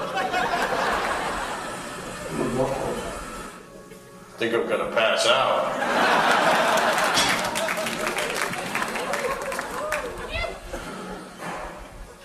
Well, it was a pleasure doing business with you.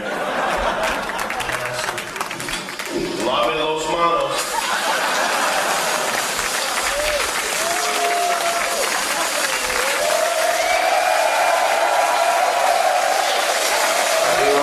Adios.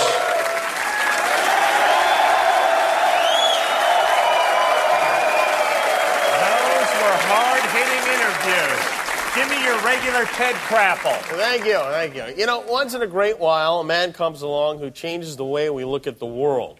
Jesus, Muhammad, and now, gentlemen, let's take a look at somebody even better than them. He happens to be our very own announcer, and his name is the Fox. Legends are not born, they are made. Excellence cannot be quantified. At just 5 foot 7 inches tall, William Wallace Foster towers over no man, and yet he towers over them all. They call him the Fox. He has been called the fastest beer drinker in the world, but he is more than that, much more. He also sings filthy songs. I know a girl as ugly as a duck. Hey, lolly, lolly, lolly. Not much to look at, but boy, can she swim. He was born in the Motor City, Detroit, Michigan, and perhaps inspired by the gas-guzzling automobiles of the time, he began to drink, and drink fast. In the late 1950s, his gift for gulp and unsanitary song led him to Hollywood. He was an instant hit. Can't you hear the captain shouting? Dinah, blow my horn. Word spread quickly about the man with the magic mouth. It was in Las Vegas, Nevada, that a young Jimmy Kimmel got his first look at the legend. I was a junior in high school, and my friend Tommy told me about this guy who sang these filthy songs and could drink beer as fast as you could dump it on the ground. Now, Tommy and I were way underage. We had no fake IDs, so we snuck into this bar around 1 in the afternoon when they weren't checking, and we stowed away in the bathroom until around 10 o'clock that night. And when the Fox finally did show up, he drank, man, and he drank and sang dirty songs, and he stood on his head and drank. And later that night, as I was vomiting up the complimentary hot dogs they'd been passing around, I thought, this must be the greatest man that ever lived. Tongues out! But the rigors of the road, combined with upwards of 35 beers a night, took its toll on the Fox. In 1961, he settled in the quiet city of Santa Monica.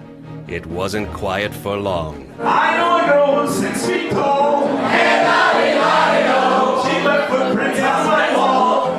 The Fox Inn was born. Sing it, sing it, sing it, sing it. In 1989, the California State Department of Health closed the Fox Inn. But the spirit of the man, his unflagging vitality, his inexhaustible zest for life, Your mother sells Kool-Aid in Jonestown. make Bill the Fox Foster a living legend.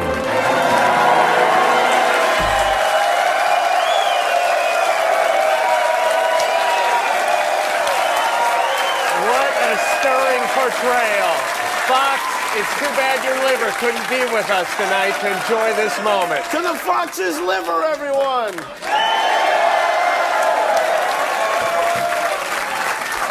Take it away! Oh, I jumped on the saddle, saddle wasn't there. Drove 9 inches up the old gray mare. From the time I pecked her to a tree, time I pecked her to a tree. It's so lonesome in the saddle since my horse died. My body has tuberculosis. My body has only one lung. My body coughs up raw oysters and rolls them around on her tongue.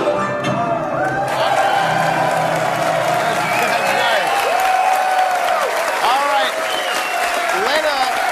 if we could, let's check back in the bathroom, shall we? Okay. Yeah. All right.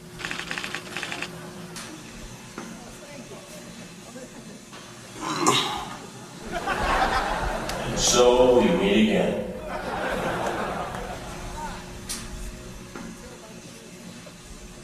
How's it going in there? Pretty good. Well, I tell you one thing. I am hairy. I am like a chimpanzee. This is not a pretty sight in here.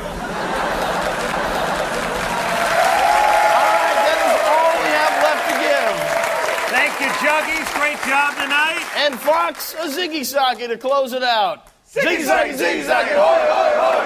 Ziggy-zaggy, ziggy-zaggy, hoy, hoy, hoy. Ziggy-zaggy, ziggy-zaggy, hoy, hoy, hoy. And now, girls jumping on trampolines. Good night.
Ziggy-zaggy, ziggy-zaggy, hoy, hoy, hoy.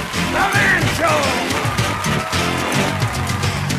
The Man Show is a Stone Stanley production in association with...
Fox, how are you? Great, how are you guys doing? Very well. Well, what a coincidence. Our topic tonight is drinking. How many guys like to have a drink? There you go, the pride of the drunkard, howling like cavemen. Alcohol's like a time machine for guys. It transports us back to our primitive roots. I'll give you an example. There's a guy who works on this show. I don't want to embarrass him, so I'll just call him by his first initial, which is D, for Daniel John Kellison. Daniel's our executive producer. We went to Mexico for a bachelor party with Daniel, and he had a lot to drink. I mean, a lot. Listen, when Mexicans tell you to calm down, you know you're out of hand.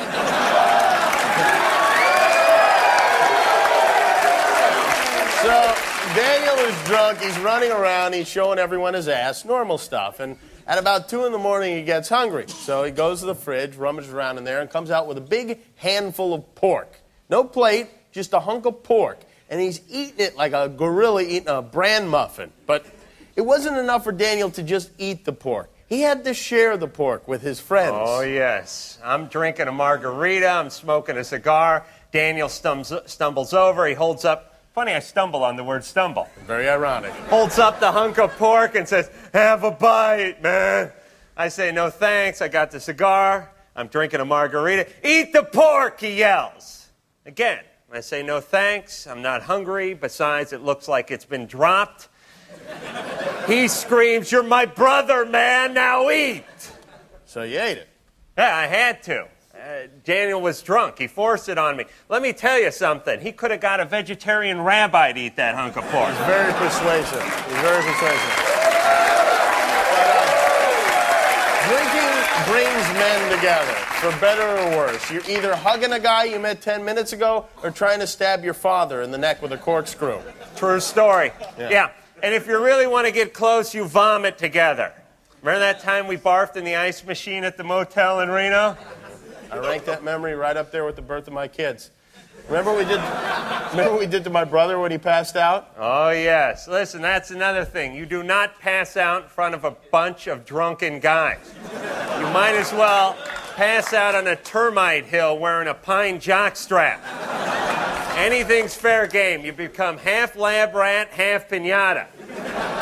My brother passed out. I drew a huge penis on his back in black marker. And the next day we went to one of those Raging Rapids water parks. He's walking around with no shirt on, and parents are shielding their children's eyes from the man with the wiener on him. When I was in high school, my friend John made the mistake of passing out in front of us.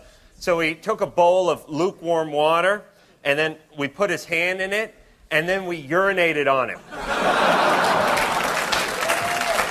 There are lots of bad things about drinking. We're just here to make sure people don't lose sight of the good stuff. Yeah, like we thought of this show when we were drunk. All right. We could talk about drunks all night, but it seems to me it would be more fun to visit one in his natural habitat. Because drunks do the darndest things.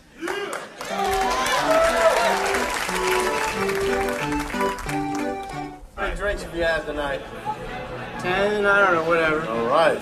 Let me tell you, I got a big jar of pickled eggs. So I'll do it. All right, we'll see. I get used to roll over again. Have another egg, Ty. Is it so sorry? He'll make $80 off the thing. That's the bad. You know he'll make $80 off the thing. That's one. Take another. Eat that egg. Jason. Yes. Eat. Oh, baby. Eat. Go, Tyus. Eat. Go, Tyus. Eat. Yes.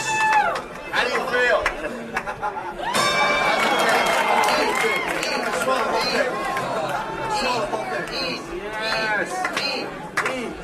I peed in that jar. Eat. Oh, Jesus.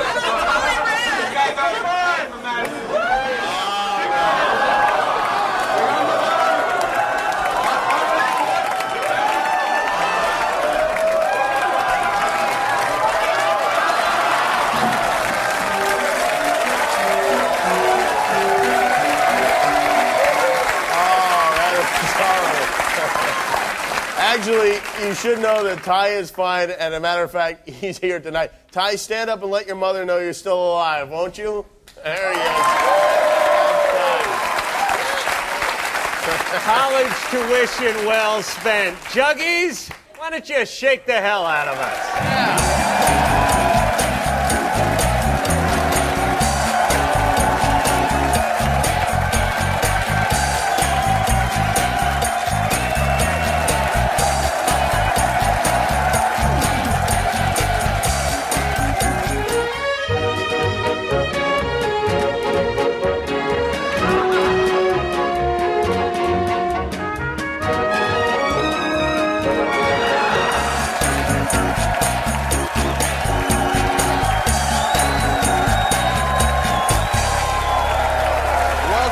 To The Man Show.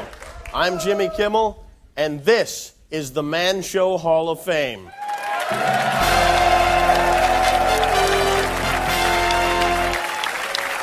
Hallowed walls. Walls erected to honor the great men of our time. Man like, well, nobody yet, because it's the first one we've done. But you have to start someplace, and that someplace is Brooklyn, New York. The date, September 22nd, 1961. The day a child was born. A child that would ultimately change the course of television history. His name was Scott Baio.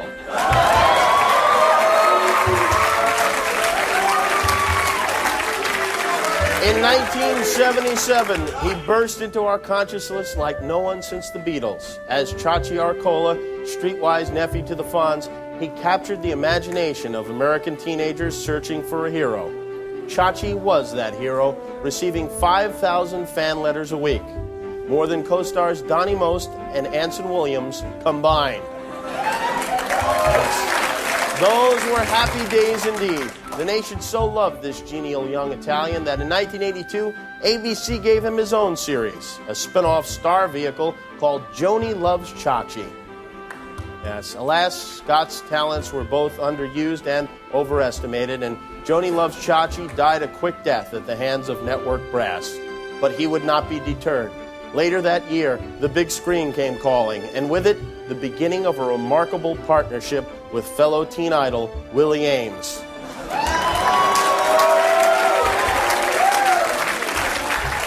The movie was zapped, and the results were magical. Scott returned to his first love, television. Again paired with the mop-top Ames, Charles in Charge began an extraordinary 7-year run. But even more extraordinary than Scott's professional career is his personal life. While Ames spiraled into oblivion, Baio has been linked with some of the most desirable women in the world. Heather Locklear, Nicolette Sheridan, Brooke Shields, that girl who was on Growing Pains, Melissa Gilbert, Beverly D'Angelo, Nicole Eggert, and Pamela Anderson, to whom he was engaged. Yes, an impressive list, impressive indeed. And it grows longer every day. Right now, somewhere in Hollywood, Scott Baio is quietly humping the bejesus out of yet another spectacular babe. But how? Why? How does a man of such limited ability bag Heather Locklear? How does Chachi get Pamela Anderson? Is he a hypnotist? A warlock? Perhaps he has a pact with Satan. Satan? No, his powers, though amazing, are not supernatural. And now, through the miracle of infrared technology, we learn the secret of Scott Baio's eerie power over women. Scott Baio has a huge penis.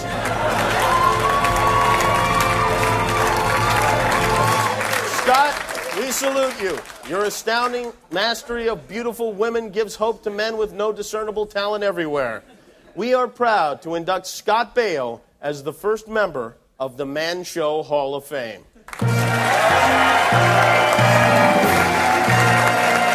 Accepting for Scott Baio, Adam Carolla.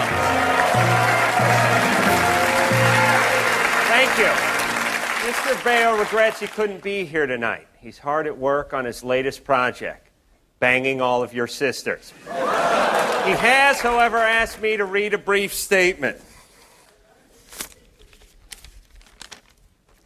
Dear friends, I'm honored to be named to the Man Show Hall of Fame. This is indeed a great honor.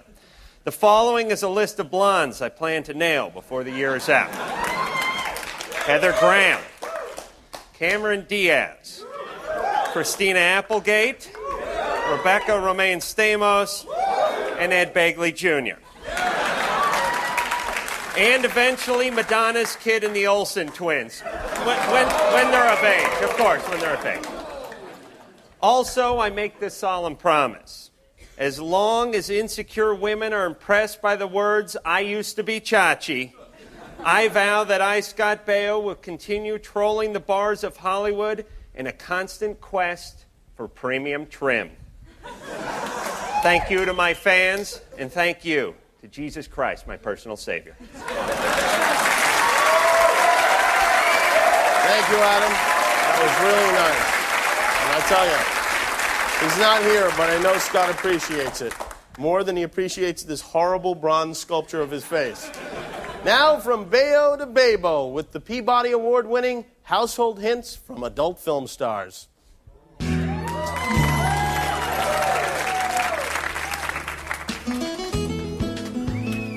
Hi, I'm Serenity, star of Pornogothic and Hillbilly Honeys. Has this ever happened to you? Oops! Oh no, red wine. What am I gonna do? Actually, the best way to get out a red wine stain is with white wine. So pour some white wine onto a cloth and make sure you blot the red wine stain really well. Make sure you get it really wet.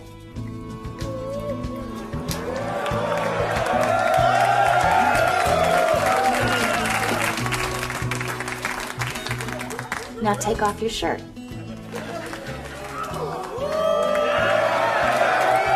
Now just throw it in a dryer.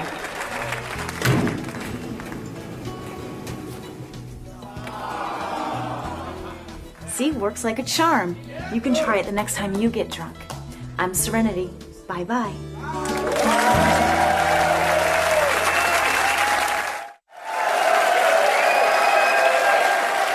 All right. Welcome back. It's the Man Show. You know, you always hear guys say, I wish I could find a woman just like dear old Mom, but why bother looking for a girl like Mom when you already got Mom? On that note, let's just take a look at this. I called my mom yesterday and asked her if she wanted to go out to dinner. You know, just the two of us. You know, no cousins, no brothers, no sisters, no dad. Definitely no dad.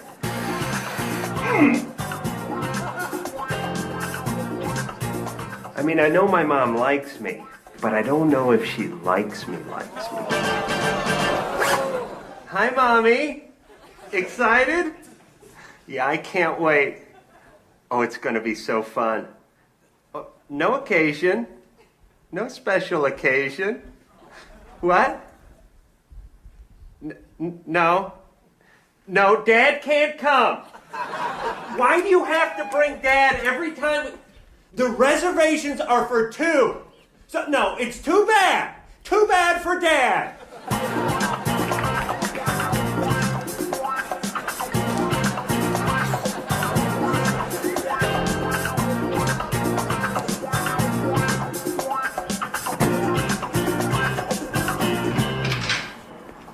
Why the flowers? Oh, Mommy, a beautiful woman. Should never ask why. I thought we were just going out to dinner. Why the fuss? Hey, boy. What's with the limo? Go back in the house, Dad. Don't talk to your father like that. Mommy, he'll ruin it for What the hell's us. wrong with you, boy? Get back in the house, old man. Don't say it. I'm not scared of you anymore. Get back in the house before I kick your ass back in the house. Mommy and I are going out. Here, Mommy. Put your head out of the sunroof. Enjoy yourself. Oh, Adam, this is so expensive. Shh. Don't say anything. Just drink up. Drink up. Mother, I brought you this. It's my Huggy Bookie. I want you to have him. But, Adam, you've had this ever since you were a baby. That's just it, Mother. I'm a man now.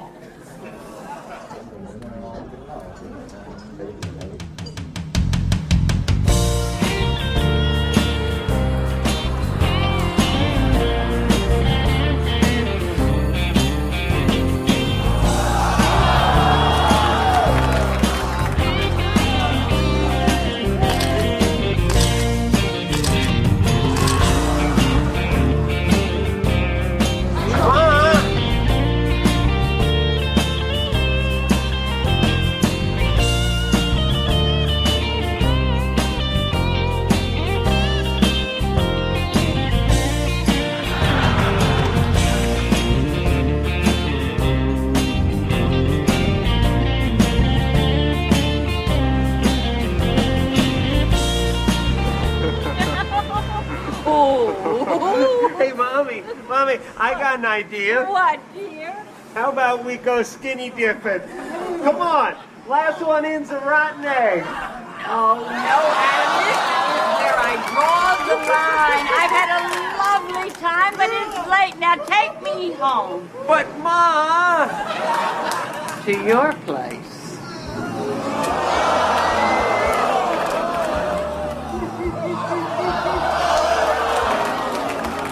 Thanks for your thoughts. You're grounded.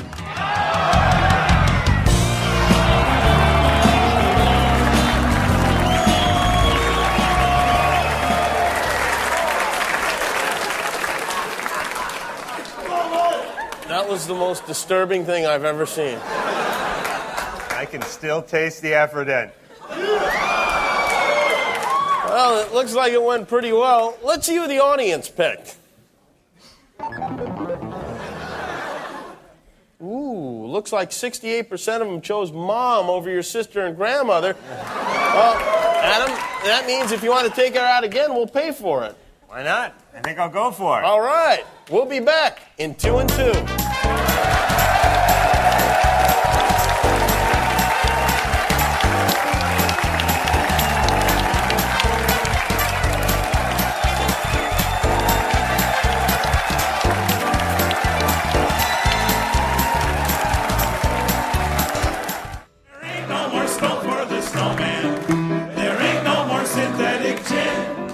My mother's in love with my brother.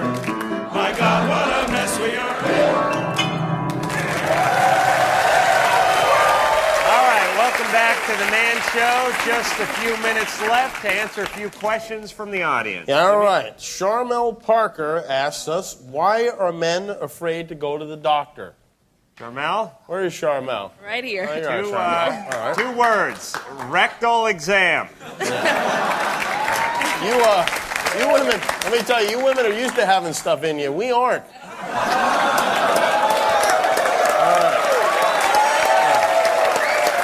Another question from Sean Antonio. Sean asks, how do you deal with someone who's selfish and inconsiderate on a daily basis? You probably have to ask my wife how she deals with it, really, is the best way to go with that. Don't dump her. What are you kidding? And one more question from Oscar Hernandez. Where's Oscar? Oscar, there you are. All right. Oscar asks, why do women always say that men aren't good in bed? You don't say that to me. Nah, I never heard it either. You're going to the rudest hookers I've ever heard of. I gotta tell you. They always say it. All right, that is pretty much all the time we have for the program this evening. I'd like to thank everybody for being so drunk and disorderly tonight. I'd like to thank some junkie dancers, thank you. The Fox, great as always. Fox, could you give us a ziggy socket to take us out of here? Ziggy socket, ziggy socket, hoi, hoi, hoi. Ziggy socket, ziggy socket, hoi, hoi, hoi. Ziggy socket, ziggy socket, hoi, hoi, hoi. Wow. He's the best. The Fox, everybody. And now, girls jumping on trampolines. Good night. Good night.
The Man Show is a Stone Stanley production in association with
special night. Tonight, we focus our Man Show microscope on the institution of marriage, specifically the wedding. For the male of our species, a wedding can either be an unpleasant experience you'll be glad to be done with, or a nightmarish sleigh ride into the fiery pits of hell. One thing is for sure, the more painful it is for you, the more perfect it is for her. But, yeah. Women don't make it painful intentionally, though. They do it because they have to. They're conditioned since birth. Every minute they've been on this planet has been in preparation for this one excruciating day. All we know is it's the only night of our lives when we're actually guaranteed sex. Other than that, we are completely uninvolved. Yes, completely uninvolved. The little groom on the cake was more involved in my wedding than me. Don't even let your girlfriend take you to a wedding. No, she only wants you there to test you, waiting for the moment someone comes up and asks, "So, when are you two getting married?" This is horrible etiquette. Why do people do this, Jimmy? Nobody comes up to you at a funeral and asks, "So, when are you kicking off?" But some jackhole, please hold your applause. Some jackhole will ask, and when he does, she won't answer. She'll just look at you. And God help you if you answer wrong. You come back with a "not in this lifetime," and you're finished. As soon as you get in that car, the hysterical sobbing begins, and the only way to stop it is to propose. "No, really, I want to get married." No, stop. "I do, come on, we'll get married. Let's get married." And she'll open her day planner and give you the date. Game, set, and match. And then the wedding machine starts, and once it gets going, brother, it goes. Find the hall, print the invitations, book the band. These invitations, you ever try to read these wedding invitations? I cannot figure them out. Got the parent's name at the top, it's in Old English lettering, the date is written out in longhand. I get one in the mail, I stare at it for 20 minutes, like a baboon looking at a thesaurus. Gerald Francis Samuel III. Who is this getting married? Gerald Samuels, that's One Ball. That's Jerry One Ball. Oh! One Ball is getting married. Why didn't they put that on the invitation? Yeah, you know what else is fun? Registering. My wife has $2.5 million worth of china in a cardboard box in our garage. The only time I ever see it is when we move. It never gets used. If the Queen dropped by the house, she'd be eaten out of a Frisbee. And yet, I was not allowed to register for the cordless screwdriver. No, but they have to have it. They need the china, they need the ring, and they need the dress. You can really put the wedding day into perspective by the outfits. The bride goes out, spends $3,000 on a dress she's going to wear once. The groom rents a tux for $75. That is the whole thing right there in a nutshell. And she'll tell you, $3,200 may seem like a lot for a dress, but don't worry. One day, our daughter will wear it. Yeah? Why aren't you wearing your mom's dress then? You think she didn't feed that same load of crap to your poor old dad 30 years ago? You want to see something pathetic? Take a look at this. Here. That's me. That's right. That's 11 years and 265 pounds ago. One of more than 5,000 pictures we took that day. Weddings, they are not for us guys, but don't worry. Help is on the way. A little later, we're going to show you how to salvage your wedding, how to make it better. This is our wedding spectacular. And now, something for the future brides watching, a very special household hint from adult film stars. Hi, I'm Stephanie Swift. You know me from such hits as Sweet Little Pervert and Buckle Bunnies. Here's a tip for all the brides out there. You've just had your big day. This is a good way to keep your dress looking fresh for many years to come. You'll want to wrap it in clean, unbleached muslin or acid-free white tissue paper.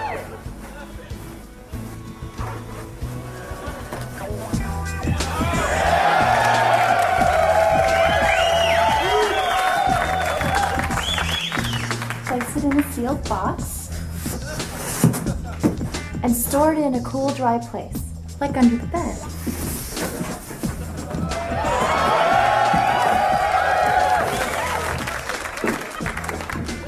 There. Now you'll have a keepsake to hand down for generations. And remember, brides, for any wedding night questions, just refer to my new video. I do. Everybody. Happy honeymoon.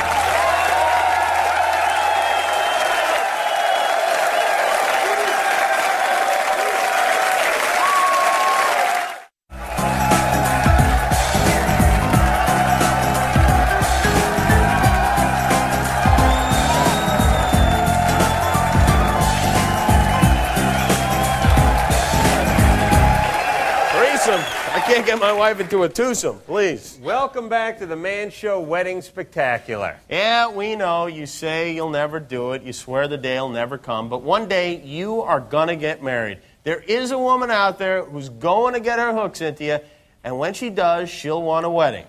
And weddings blow. But they don't have to. I'd like you to meet Ann and Josh.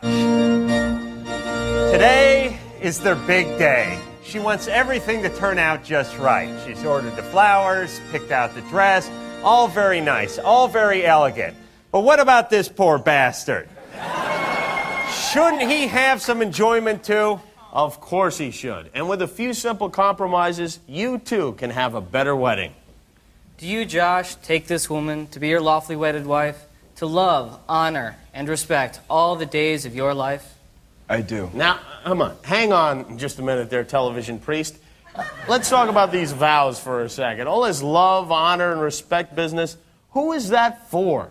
That's so she can watch you humiliate yourself in front of your friends. Remember, guys, he may be a man of the cloth, but he's still a man. It's okay to ask for a little help.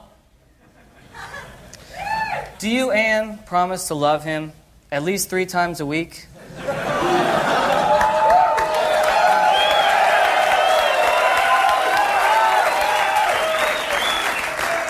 And honor his credit card limits and respect his football viewing time all the days of your life? I do. Now, that's more like it. Yeah.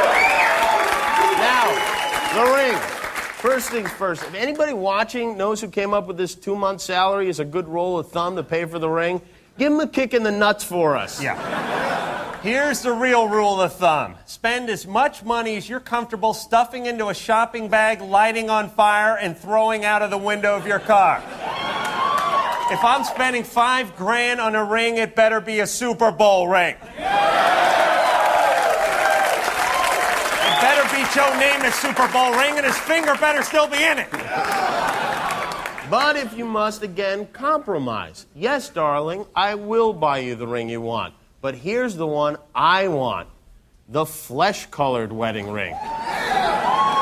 She's happy because you're wearing a ring. You're happy because you can still pick up chicks. Right. Or you go the other way with the giant-sized wedding band. Tells the world, hey, look at me. I'm an idiot. I slaughtered my freedom. Not just a piece of jewelry, a sure-to-be-appreciated warning to all bachelors everywhere. Give that to him, why don't you? Yeah. And if any man has reason that this union should not take place, speak now or forever hold your peace. I got a reason. The bride's a man. She's a man. She's got a wiener. Look at that little guy. That is the ventriloquist's objection dummy. No groom alive has the balls to object to his own wedding unless he's throwing his voice. The bride has big fuzzy testes. Big fuzzy testes. Big fuzzy testes. A great way to get out late in the game. I now pronounce you man and wife. Oh, I hate to see that happen. But what if you do go through with it? Fine, you want to settle down. Wouldn't you be happier, though, with a virgin? It may be the 21st century, but if you had a choice, wouldn't you prefer a traditional bride? One who'd never experienced the pulsing rhythm of naked man buttocks? And ladies, wouldn't it be great if he thought you'd waited all this time for his sorry ass? Well, now he will, with the Hyman Repair Kit. It's a nice A simple patch and some crazy glue, it'll be like prom night all over again. There you go, sweetness. Also useful for uncircumcisions in patching vinyl car tops.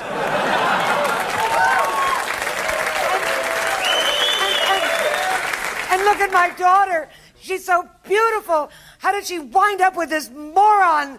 Ah, the mother-in-law. You're never quite good enough for her baby, are you? And he's lazy. How can a lazy person support my grandchildren? Here's where you kill two birds with one stone. You have to hire an organist, right? Why not make it the Fox? The bride mom's a fat tub of ugly, with a face like a big hairy beast. And even nobody asked me, I'd rather have sex with a priest.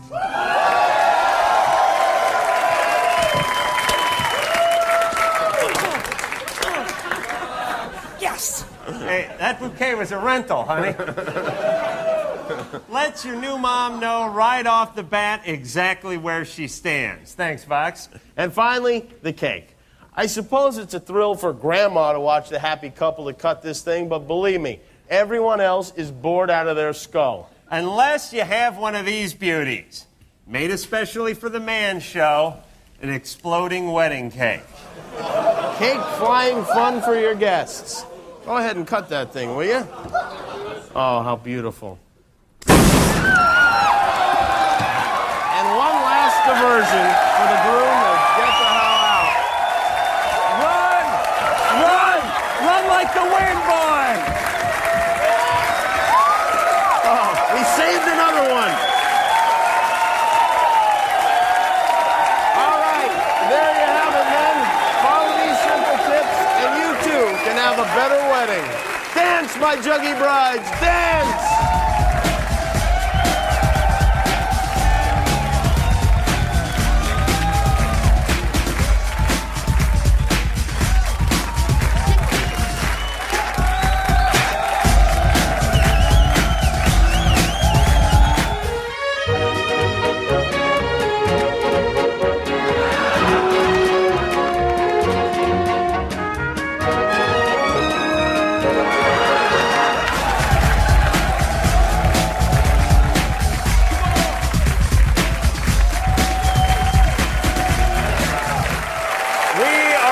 With the Man Show Wedding Spectacular.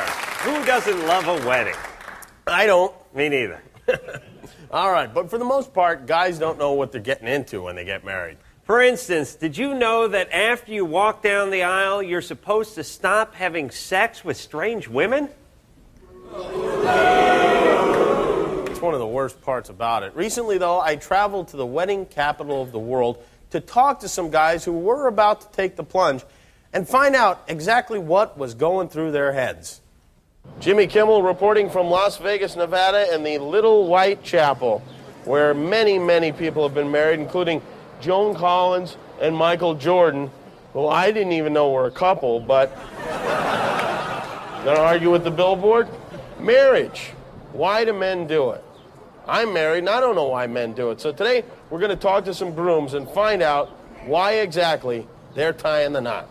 I now pronounce you husband and wife, and you, John, may kiss your bride. Well, congratulations. What are your names? Jonathan and Sarah. And you've been married in a cab. Oh, yeah. Is this what you've always dreamed, Sarah? Yes. Yeah.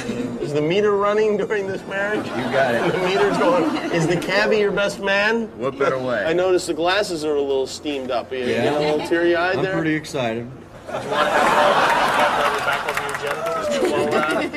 Are you a football fan? Nope. No? Are you a fan of sports in general? Nope. Well, that's good, because you won't be watching anymore on TV. Well, James, you're getting your corsage on, and you're about to get married. Have you broke the news to your penis yet? Have you had a talk with it? Because A couple times. I got some bad news for you, buddy. You're not going to be as busy as you once were. Why now do you decide to get married? Well, it's just Did she decide We both decided. Whose idea was it to get married? Actually, it was a combination. Yeah, sure. Is this her idea?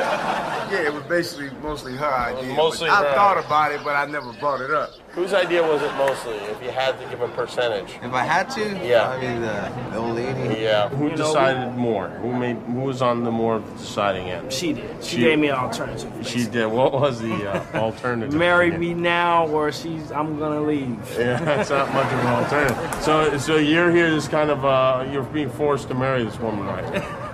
You can put it like that. How'd she bring it up? What'd she say to you? She told me either marry me or I'm gone. Have you farted in front of her yet? Oh yeah. Oh, you have. When did you start the farting? How early in the relationship? After the first 6 months. Have you done that thing where you fart and then hold her under the covers? Oh yeah. No problem with that? Well, sounds like she's marriage material to me then. Again, let's recap here. He gets control of the remote. There you go. You promise to have sex at least 10 times a month. Whoa. Okay. So help you God. Yes. I now pronounce you man and wife. You may kiss the bride. There you go.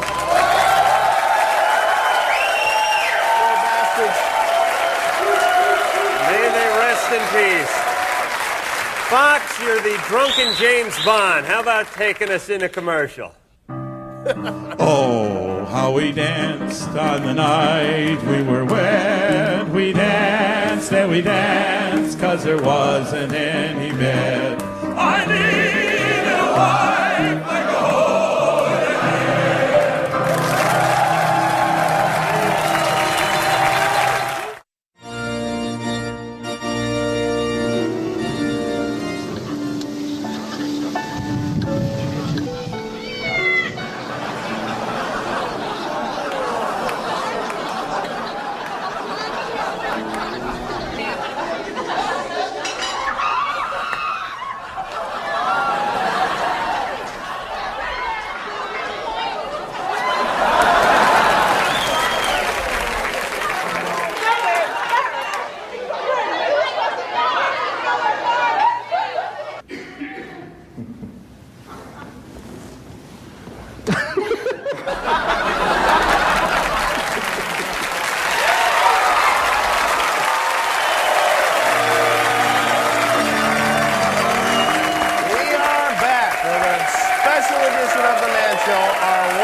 Now, a lot of guys have a lot of questions about marriage and the wedding, so we're going to try to shed some light on some of those. Jimmy? Yeah, let's answer some. This is from Colin Irving. Why do women crash diet before their wedding? Now, this is a horrible plan because they're skinny for 10 minutes and fat for the rest of the wedding, rest of the marriage. Yeah, absolutely. They immediately balloon back up to their fighting weight, and then people come over to the house and they're confused by the waif model's picture that's on the mantelpiece with the sumo wrestler in the kitchen. Right. You really should pack it on before the wedding. Then people could go, wow, you look great. You've lost a lot of poundage there. Our next question is from Ralph Susanna. And Ralph says, I really do not want anything to do with the planning process of my wedding. How can I get out of it? Tell her you want a football theme. Believe me. Or Planet of the Apes theme. We'll be right off that detail. Next question is from Ben. Is it wrong to have a hooker at the bachelor party? I thought that was his last name. No. Just Ben. Of course it's not wrong to have a hooker at the bachelor party. In fact, it is the responsibility of the best man to make sure the groom gets hooked at the bachelor party. If you know That's right. Like a big walleye. You're not there for ice cream and cake. No. All right. That's all the time we have for the program. We have the Fox here, so why not make him drink a couple beers? Fox, why don't you do that? We'll say goodbye to the Juggies, who I'm taking to Utah and making my harem bride after the program. Fox, give us a little ziggy socket to close the show. Ziggy socket. Ziggy socket, hoi, hoi, hoi. Ziggy socket, hoi, hoi, hoi. Ziggy socket, hoi, hoi, hoi.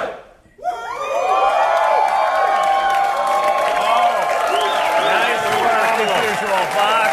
And now, girls jumping on trampolines.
Show is a Stone Stanley production in association with